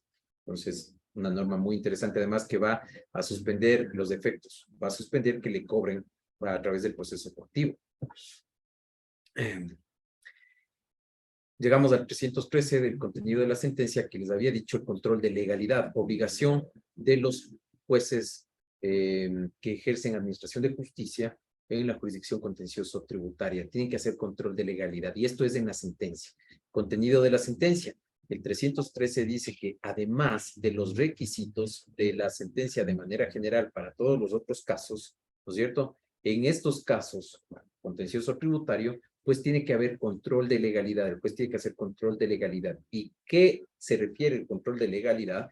Que se pueden verificar los antecedentes del acto y, por otra parte, se podrán suplir omisiones de las partes sobre los puntos de derecho.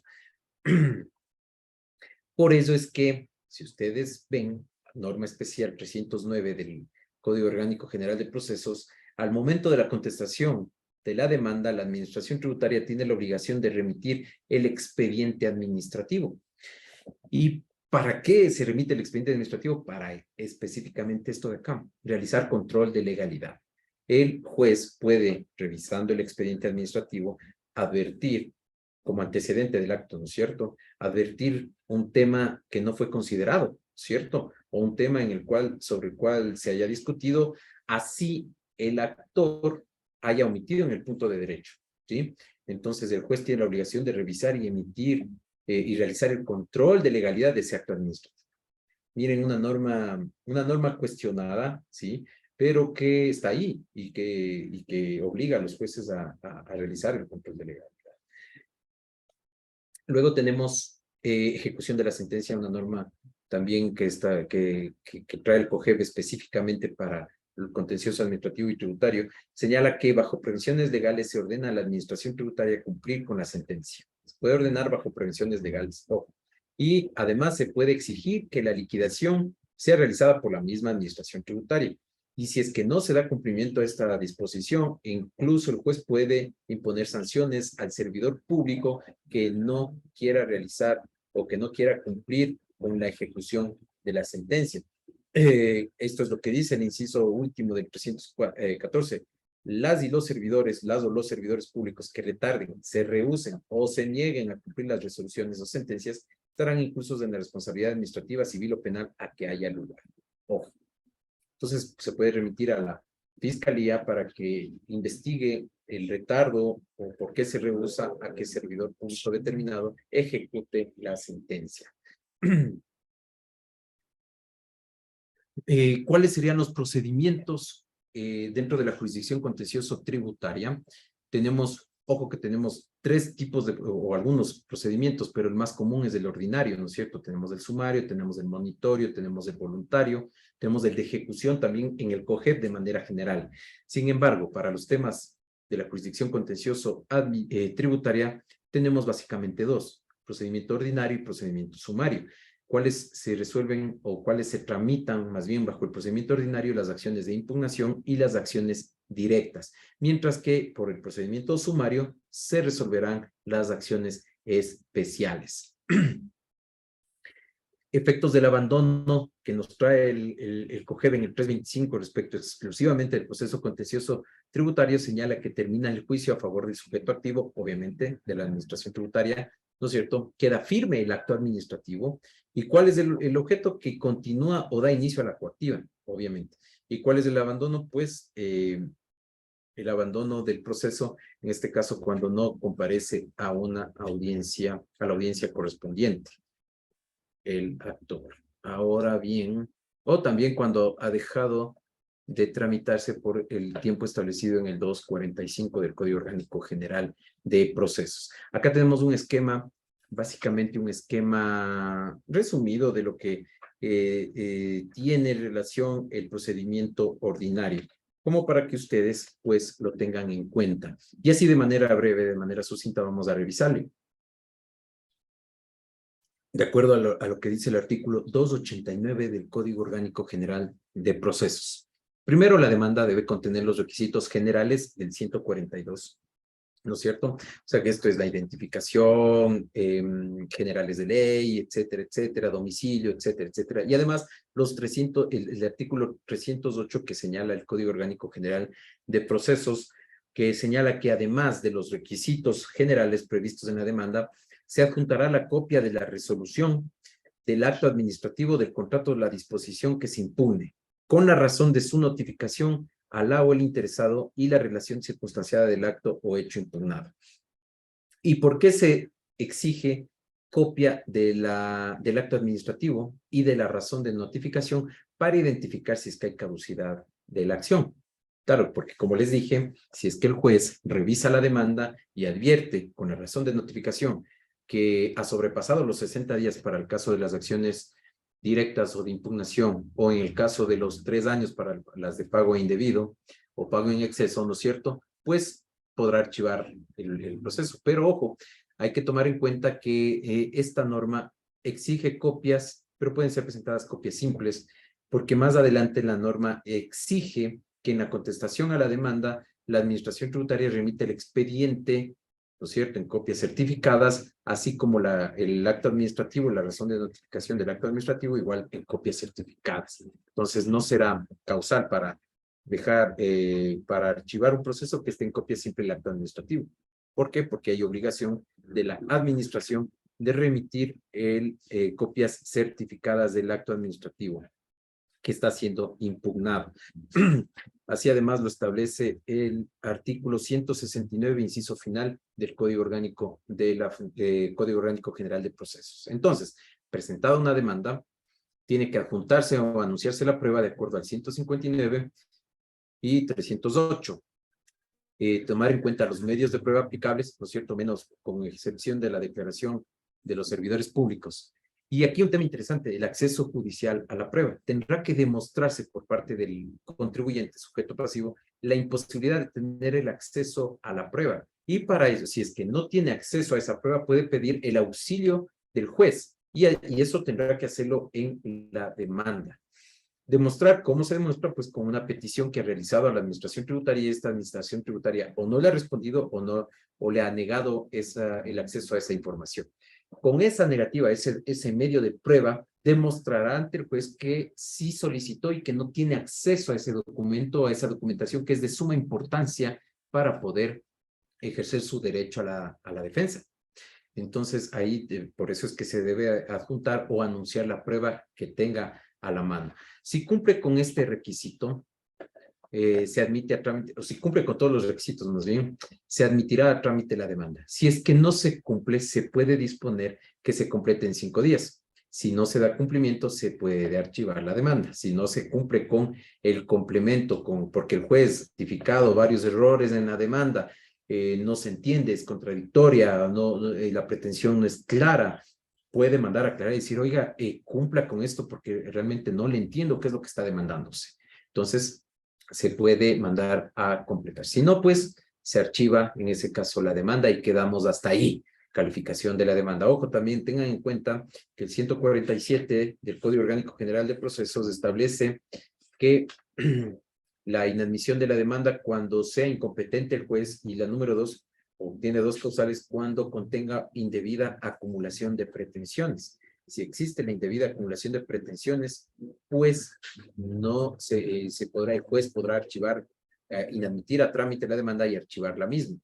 Pero ojo con la acumulación, con la indebida acumulación de pretensiones. Las pretensiones no tienen que ser incompatibles o contradictorias. Ahí se genera una indebida acumulación de pretensiones, ¿sí? Sin embargo, la norma específica del Código Orgánico General de Procesos señala que en varios casos se podrá acumular varias pretensiones siempre y cuando tengan relación, dice la norma, tengan relación con la obligación jurídico-tributaria. En ese caso sí. ¿Por qué? Porque el juez resolverá sobre un mismo tema que puede afectar a unos o a otros, ¿sí? Luego tenemos, pasado el tema de la calificación de la demanda, se ha mandado a completar, ha completado, se califica la demanda, tiene que citarse, ¿no es cierto?, a las partes, a las entidades demandadas, las administraciones tributarias, y luego estos tendrán un tiempo de 30 días para contestar la demanda, ¿sí? En esa contestación a la demanda tiene que cumplir con los requisitos del artículo 152 del COGEP, adjuntar también o anunciar la prueba que la administración tributaria pretenda, ¿no es cierto?, pretenda practicar en audiencia de juicio. Asimismo, tiene la obligación de, bueno, no tiene la obligación, si es que considera necesario, pues, formular las excepciones previas. ¿Y cuáles son esas excepciones previas? Y las excepciones previas son tan importantes, ¿por qué? Porque con una de aquellas que ponga fin, puede poner fin al proceso. Incompetencia del lado del juzgador. La otra excepción es la incapacidad o falta de personería de la parte actora, falta de legitimación en la causa. Otra es el error en la forma de proponer la demanda, inadecuación del procedimiento o indebida acumulación de pretensiones. Nuevamente, acá se puede, a través de la de excepción, también darse de baja esa demanda cuando hay indebida acumulación de pretensiones. Puede haber litispendencia. Esta litispendencia es de las excepciones que ponen fin al proceso, obviamente. Prescripción, caducidad, cosa juzgada, transacción, existencia de convenio, compromiso arbitral o convenio de mediación. Entonces, como ven ustedes, puede haber excepciones que pongan fin al proceso y puede haber excepciones que puedan ser subsanables. En el caso de excepciones subsanables, como por ejemplo la incapacidad o falta de personería, se puede enviar a que se subsane, o error en la forma de la demanda, a que subsane el actor su demanda. Si es que cumple, pues ya con los requisitos y se puede continuar con el proceso. Entonces, por eso son importantes las excepciones previas. Luego tenemos otra de las obligaciones que tiene al contestar la demanda a las administraciones tributarias, adjuntar el acto impugnado y expediente administrativo, como les dije, artículo 309 e inciso final del 169, para que los jueces puedan hacer control de legalidad. Se debe calificar la contestación a la demanda. Si no cumple con los requisitos, se puede mandar a aclarar o completar en 3 días, ¿sí? Y si es que no se da cumplimiento, se puede tener en cuenta los efectos jurídicos previstos en el artículo 157. ¿Cuáles son estos? Que la falta de pronunciamiento expreso y concreto sobre los hechos y pretensiones de la demanda o las afirmaciones o negaciones serán apreciadas por el juzgador como negativa de los hechos alegados contenidos en la demanda. O más bien se puede tener también como negativa de los fundamentos de la demanda, o sea, una negativa simple. Artículo 157. Ojo con eso, si es que no cumple con los requisitos previstos en la ley por parte de la administración tributaria en el momento de dar contestación a la demanda. Luego de eso, calificada entonces la contestación a la demanda, tiene que llamarse audiencia preliminar. Y en la audiencia preliminar, de acuerdo al artículo 294, establece el procedimiento en el cual se tendrá que hablar del saneamiento del proceso y validez procesal. El juez tiene que pronunciarse, para eso va a conceder la palabra a las partes procesales para que se pronuncien primero sobre validez procesal, luego formulen excepciones, o más bien fundamenten las excepciones previas, si es que en la contestación a la demanda existen las mismas.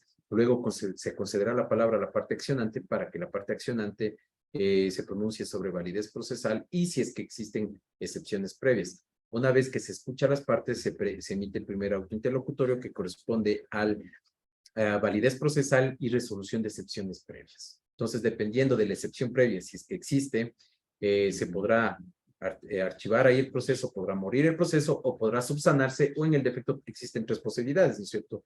Archivarse la demanda, enviar a que se subsane la demanda, o tres, negar las excepciones previas y continuar con el proceso.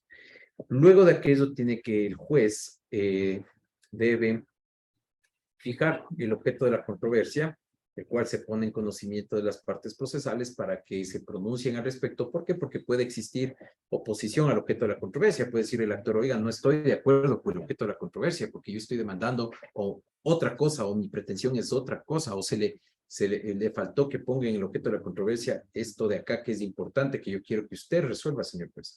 Entonces, si bien es cierto, le corresponde al juez, es potestad del juez fijar el objeto de la controversia porque es sobre lo que el juez va a decidir. También tiene que escuchar a las partes procesales para determinada observación, si existe alguna observación, para poder condensar o identificar adecuadamente el objeto de la controversia, porque es sobre eso lo que se va a resolver, sobre lo que se va a dictar sentencia.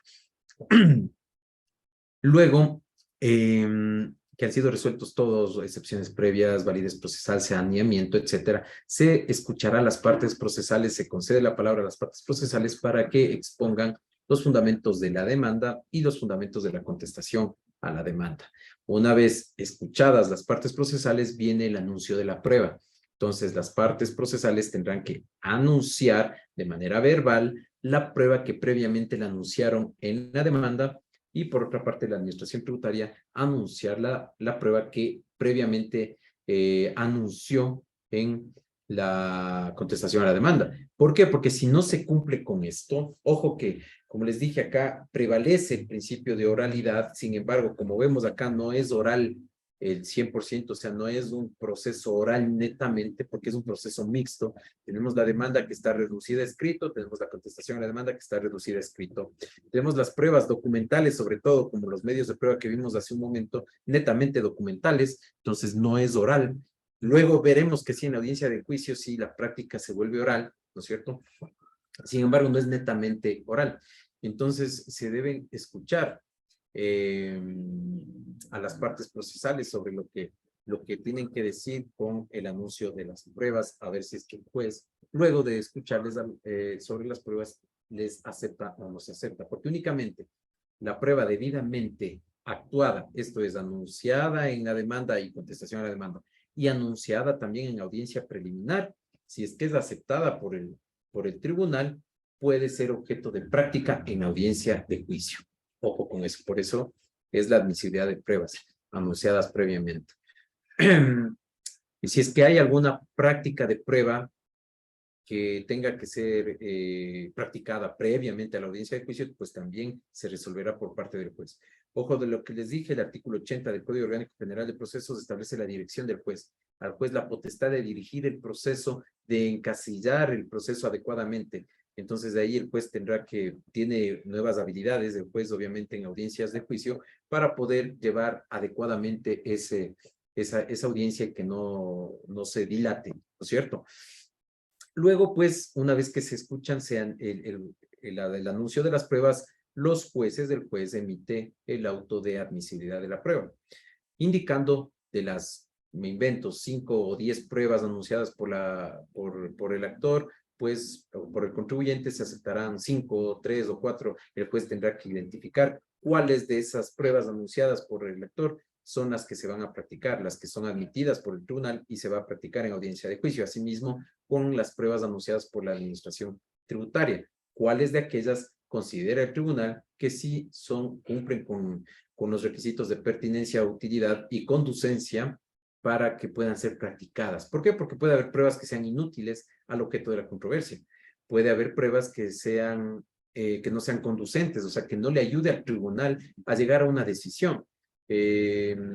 Entonces, o otras que no sean pertinentes, no tengan relación alguna con el objeto de la controversia. Entonces, el juez tiene la obligación de verificar qué prueba es la que va a servirle para resolver de acuerdo al objeto de la controversia que fue fijado ya en el tribunal. Entonces, luego del anuncio, del auto resolutorio de anuncio de pruebas, pues tiene que fijarse audiencia de juicio, fecha para la audiencia de juicio. Y ahí pasamos a la siguiente fase, que es la audiencia de juicio. Como vemos, dos audiencias, ¿no es cierto? La preliminar, se sanea el proceso, se anuncia pruebas, se dispone la práctica de qué tipo de pruebas. Ah, y aquí me olvidaba algo. Si el asunto es de puro derecho, se escucha los alegatos de las partes y se emite sentencia. ¿En qué casos el asunto se vuelve de puro derecho? Cuando existe un allanamiento, diría yo, expreso de la entidad demandada sobre determinado hecho, no sobre el derecho. Por eso es de puro derecho la discusión. Si es que los hechos, las pruebas son aceptadas por las dos partes, ¿no es cierto? Entonces no es necesario la práctica de prueba alguna. Y si no es necesario la práctica de prueba alguna, si no hay discusión sobre los hechos, los hechos, ¿no es cierto? Las pruebas, lo sucedido, entonces no es necesario la práctica de prueba y ahí sí se puede hacer un proceso, se vuelve un asunto de puro derecho. ¿Por qué? Porque el juez únicamente tendrá que resolver sobre la aplicación de la norma. A esos hechos que ya han sido dados, por cierto, por las dos partes y sobre lo que no existe controversia, pues sobre ese hecho aplicar el derecho. Entonces hay la posibilidad de que el juez disponga que ese proceso es de puro derecho. Y así lo hace en una sola audiencia preliminar y escucha a las partes y deberá emitir sentencia. Bueno, si es que el proceso no es de puro derecho, tenemos que ir a audiencia de juicio, el cual, de acuerdo al artículo 297, se inicia con los alegatos iniciales de las dos partes, ¿no es cierto? Y el orden de práctica de la prueba, porque puede haber una estrategia ahí, ¿no es cierto?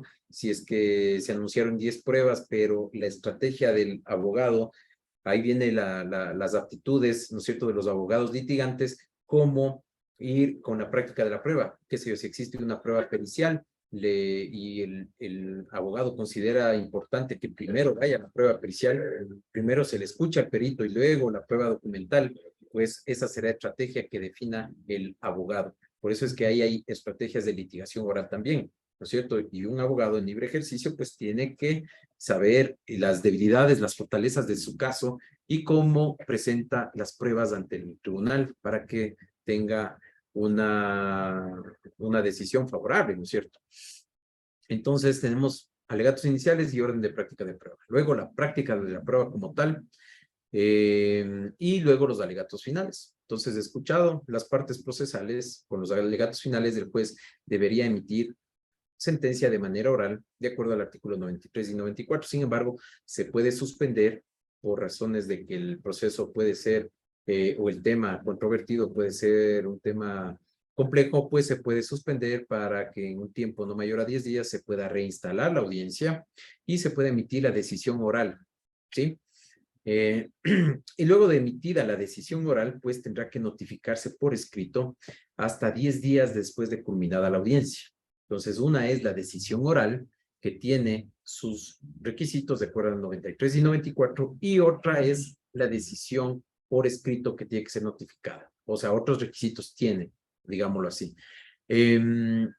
Ahí está el 95 y el 313 que les había señalado anteriormente, porque en el momento de dictar sentencia se tiene que hacer control de legalidad, como habíamos dicho. Y luego de emitida la sentencia, de manera oral, si ustedes quieren, las partes procesales pueden presentar recursos horizontales. ¿Cuáles son estos recursos horizontales? Los que establece el artículo 253 del Código Orgánico General de Procesos y tienen que ver con ampliación o aclaración de la sentencia. Y es en ese momento, una vez presentada el recurso, pues se debe correr traslado a la contraparte para que se pronuncie sobre la aclaración o ampliación, tomando en cuenta que la aclaración tiene lugar si la sentencia es oscura y la ampliación si es que no se ha omitido o se ha omitido más bien resolver sobre algún punto controvertido o si es que no se ha decidido sobre intereses, ¿no es cierto? Esos son los recursos horizontales ante el mismo juez que está pronunciando su decisión. Y ojo también con esto, si es que se presenta un recurso de manera oral, pues se pierde la oportunidad de presentarlo cuando la sentencia sea notificada por escrito. ¿Y por qué? Porque no puede presentarse, el COGEP tiene disposición expresa en ese sentido, no puede presentarse un recurso más de 2 veces. Y si ya se presenta de manera oral en audiencia, ya no puede ser presentado por escrito. Ojo con eso. Y luego, ¿cuál sería el recurso vertical que es procedente luego de la emisión de la sentencia? Y si ustedes quieren, ha habido una aclaración o ampliación, pues el recurso de casación, ¿no es cierto? El recurso de casación, el cual puede ser planteado 30 días después de ejecutoriada la sentencia, 30 días después se presenta el recurso de casación, el cual tiene que ser elevado hacia la Corte Nacional de Justicia. Y en la Corte Nacional de Justicia, sala especializada de lo contencioso tributario, pues el conjuez de la sala analizará la procedencia del recurso de casación, solo la procedencia. Y si es que está bien planteado en la forma, si es que cumple con los requisitos de forma, si es que es una sentencia de conocimiento, la que está siendo casada o pretende ser casada, pues elevará a la Corte, a la sala especializada de la Corte Nacional de Justicia para que resuelva sobre el recurso de casación. Ojo, acá no hay recurso de apelación. ¿Por qué? Porque el Tribunal Contencioso Tributario es de única instancia. Al ser de única instancia, no tiene un grado más para que pueda ser apelada la decisión. ¿Por qué? Porque se trata de justicia especializada. Y ustedes dirán, ¿y qué pasa con el doble conforme? Pues el doble conforme ya ha sido analizado incluso por la Corte Constitucional. El doble conforme es exigido o donde se exige más es en los temas de derecho penal, de materia penal. ¿Por qué? Porque tiene que haber la decisión de dos órganos jurisdiccionales previo a que vaya a casación. Eso como una garantía de los derechos a la defensa. Sin embargo, incluso en el tema contencioso tributario, cuáles son los defensores de que no exista otra gradita más dentro de la jurisdicción contencioso o de la administración de justicia, es que ya incluso existe una grada anterior, que es las impugnaciones en sede administrativa, como lo vimos hace un momento, anteriormente, perdón. ¿Por qué? Porque a través de los recursos o a través del reclamo, ya obtengo o el contribuyente ya puede tener una decisión también de la misma administración, sí, valga la redundancia, de la misma administración, valga la aclaración, decía, pero que ya tiene una decisión también. Entonces luego pues viene la impugnación ante sede judicial y ahí pues no se violenta este principio del doble conforme. Ese entonces es el esquema del procedimiento ordinario. Ahora veamos el esquema del procedimiento sumario. Porque como hemos visto, hay casos en los cuales sí se lleva a cabo el procedimiento sumario en los procedimientos contenciosos tributarios. La demanda tiene los mismos requisitos del procedimiento ordinario, ¿no es cierto? Tiene que apuntarse o anunciarse prueba, tener en cuenta los medios de prueba aplicables, la calificación a la demanda, lo mismo si es que no cumple con los requisitos, se puede mandar a aclarar, etcétera, si no se archiva. Luego viene la contestación a la demanda. Ahí en los procedimientos sumarios de las otras materias, pues el tiempo se resta, ¿no?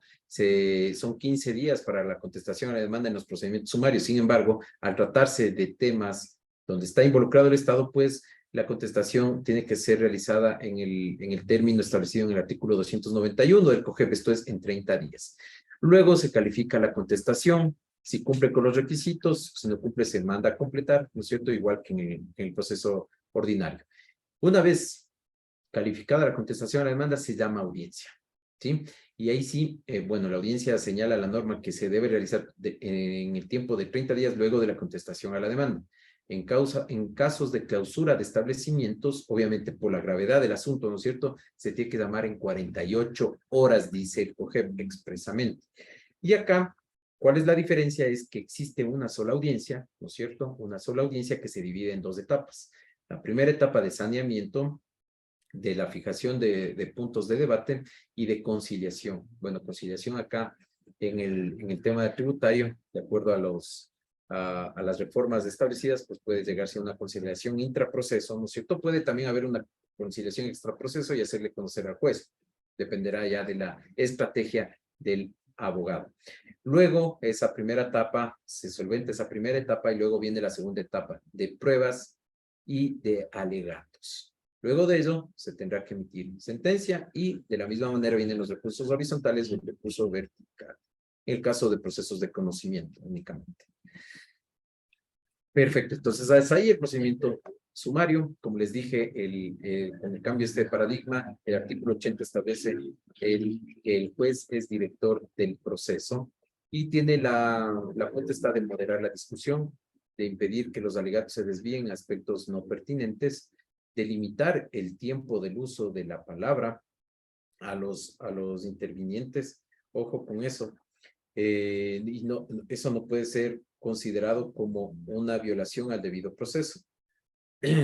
¿Por qué? Porque si es que el juez considera que hay un uso abusivo, ilegal del tiempo o repetitivo, pues puede decir, oiga, parte procesal, encauce adecuadamente el debate. ¿Por qué? Porque al juez no le interesa escuchar un alegato interminable porque incluso se puede perder el hilo del proceso, del objeto de la controversia. Entonces puede limitar el uso del tiempo. Recuerden, por eso es que digo, las estrategias los define el abogado, pero sin embargo el juez puede dirigir, encauzar adecuadamente el debate dentro de ese proceso. Además de ejercer facultades disciplinarias para mantener el orden, ¿qué quiere decir esto? Que si es que no se da cumplimiento a las medidas, a las disposiciones que del tribunal, si es que hay un comportamiento ofensivo, si no hay buena lealtad procesal, ¿no es cierto? El juez puede incluso aplicar las medidas correctivas y coercitivas previstas en los artículos 131 y 132 del Código Orgánico de la Función Judicial. Entonces tengan en cuenta eso, abogados en libre ejercicio, cuando litiguen no solamente en el tema del contencioso tributario. Como les decía, hay varias estrategias que deben ser tomadas en cuenta por los abogados en libre ejercicio, que está en la construcción de la demanda primerito, ¿no es cierto? Tiene que ser de fácil lectura, no debe ser ambigua, no debe ser repetitiva la demanda, digo, tiene que ser bien estructurada, debe contener antecedentes de los hechos, las disposiciones legales aplicables. Si es que existe derecho comparado, es muy importante para saber cómo se ha resuelto en otros países sobre temas idénticos. Por ejemplo, cuando hay temas de precios de transferencia, es muy importante saber cómo está la tendencia mundial, porque básicamente nosotros también nos encauzamos en esos temas globalizados, ¿no es cierto? Como habíamos hablado en la anterior clase sobre el tema de los tratados internacionales. Entonces es muy importante saber qué es lo que dicen los otros países. Jurisprudencia aplicable al caso es de suma importancia porque eso le va a dar insumos al juez para poder resolver de mejor manera. Entonces, si existe jurisprudencia, pues tiene que ser aplicable. Entonces, esos son los insumos, las herramientas que las partes procesales le dan al juez. Como la prueba también, obviamente, todo tiene que girar respecto del objeto de la controversia. O más bien, eso nos va a servir para fijar el objeto de la controversia, porque acuérdense, con la demanda el juez, escuchada la demanda, la pretensión va a fijar, y escuchada la contestación, va a fijar el objeto de la controversia. También hay que tener una correcta preparación para el juicio porque nos permite conocer fortalezas del caso, las oportunidades que se tiene de ganancia, debilidades del caso, amenazas en el proceso, ¿no es cierto? Asimismo, debe organizarse los medios de prueba, eso es lo que les dije hace un momento. El orden de práctica de la prueba puede variar, puede el abogado decir, bueno, me conviene practicar primero prueba de cuenta, luego prueba pericial, porque con eso, si tiene un buen informe pericial, pues con eso va a dejar en la retina del juez las conclusiones del peritaje, etcétera, etcétera, etcétera. Entonces es muy importante eso como estrategia. Luego la teoría del caso que planteen los abogados va a permitir realizar un análisis estratégico, ordenar y clasificar la información del caso, adecuar los hechos para defender la tesis planteada, seleccionar las pruebas relevantes, detectar debilidades propias, identificar las debilidades de la parte contraria. Aquí es interesante lo que dice seleccionar las pruebas relevantes, porque si ya pruebo un hecho con una determinada prueba, no voy a practicar 3 pruebas más para explicar el mismo hecho o para dar por cierto ese hecho. Entonces, la práctica repetitiva de pruebas también puede llegar a dilatar el proceso de una manera innecesaria. Entonces, hay que seleccionar adecuadamente las pruebas. Y si con una prueba, tengo una prueba fuerte, tengo un hecho que es, o más bien me permite que el juez pueda evidenciar cómo son los hechos, pues basta. No es necesario la práctica de más pruebas. Entonces, tanto acusador como defensor, de acuerdo a la teoría penal, ¿no es cierto? Acusador como defensor le van a permitir al juez poder resolver de una mejor manera. Entonces, acá he puesto también una diapositiva interesante porque la estrategia dependerá del abogado, ¿no es cierto? La habilidad de convencer al juez. Pero ojo, el convencimiento no con hechos falsos, ¿no es cierto? Porque ese convencimiento tendrá que venir acompañado de hechos ciertos, de la prueba, ¿no es cierto? Porque una cosa es hablar, exponer, realizar un alegato, pero otra cosa tendrá que ya esa exposición y evidenciarse a través de los medios probatorios. Entonces yo he puesto ahí algo que es súper interesante, que los abogados necesitan o deben tener una habilidad para convencer al juez, ser un buen contador de historias, porque el proceso es una historia, ¿no es cierto?, que es lo que sabe el abogado y es lo que le va a transmitir esa historia al juez, porque el juez se supone que llega sin conocimiento, ¿no es cierto? No llega contaminado, como se dice, no llega contaminado. Claro que el momento de calificar a la demanda, el juez ya podrá saber por dónde va el tema. Con la contestación a la demanda también dirá, aquí resulta que la contestación me está dando las luces, las ideas, pero para eso luego voy a la audiencia y en la audiencia va a depender de la estrategia de los abogados, de si cuentan bien su historia.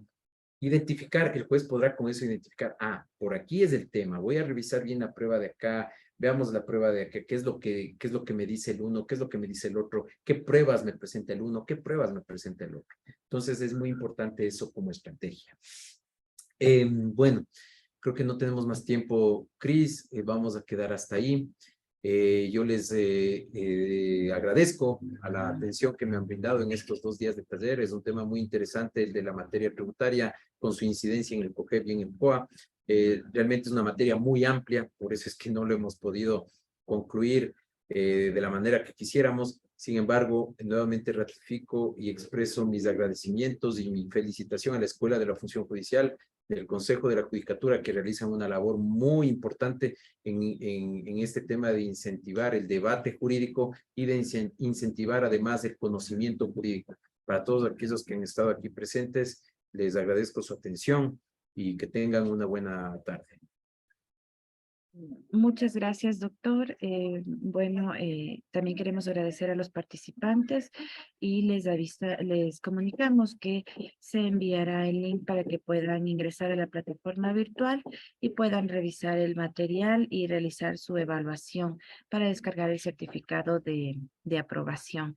Nuevamente, muchísimas gracias, doctor, y que tengan una buena tarde. Muchas gracias. Hasta luego.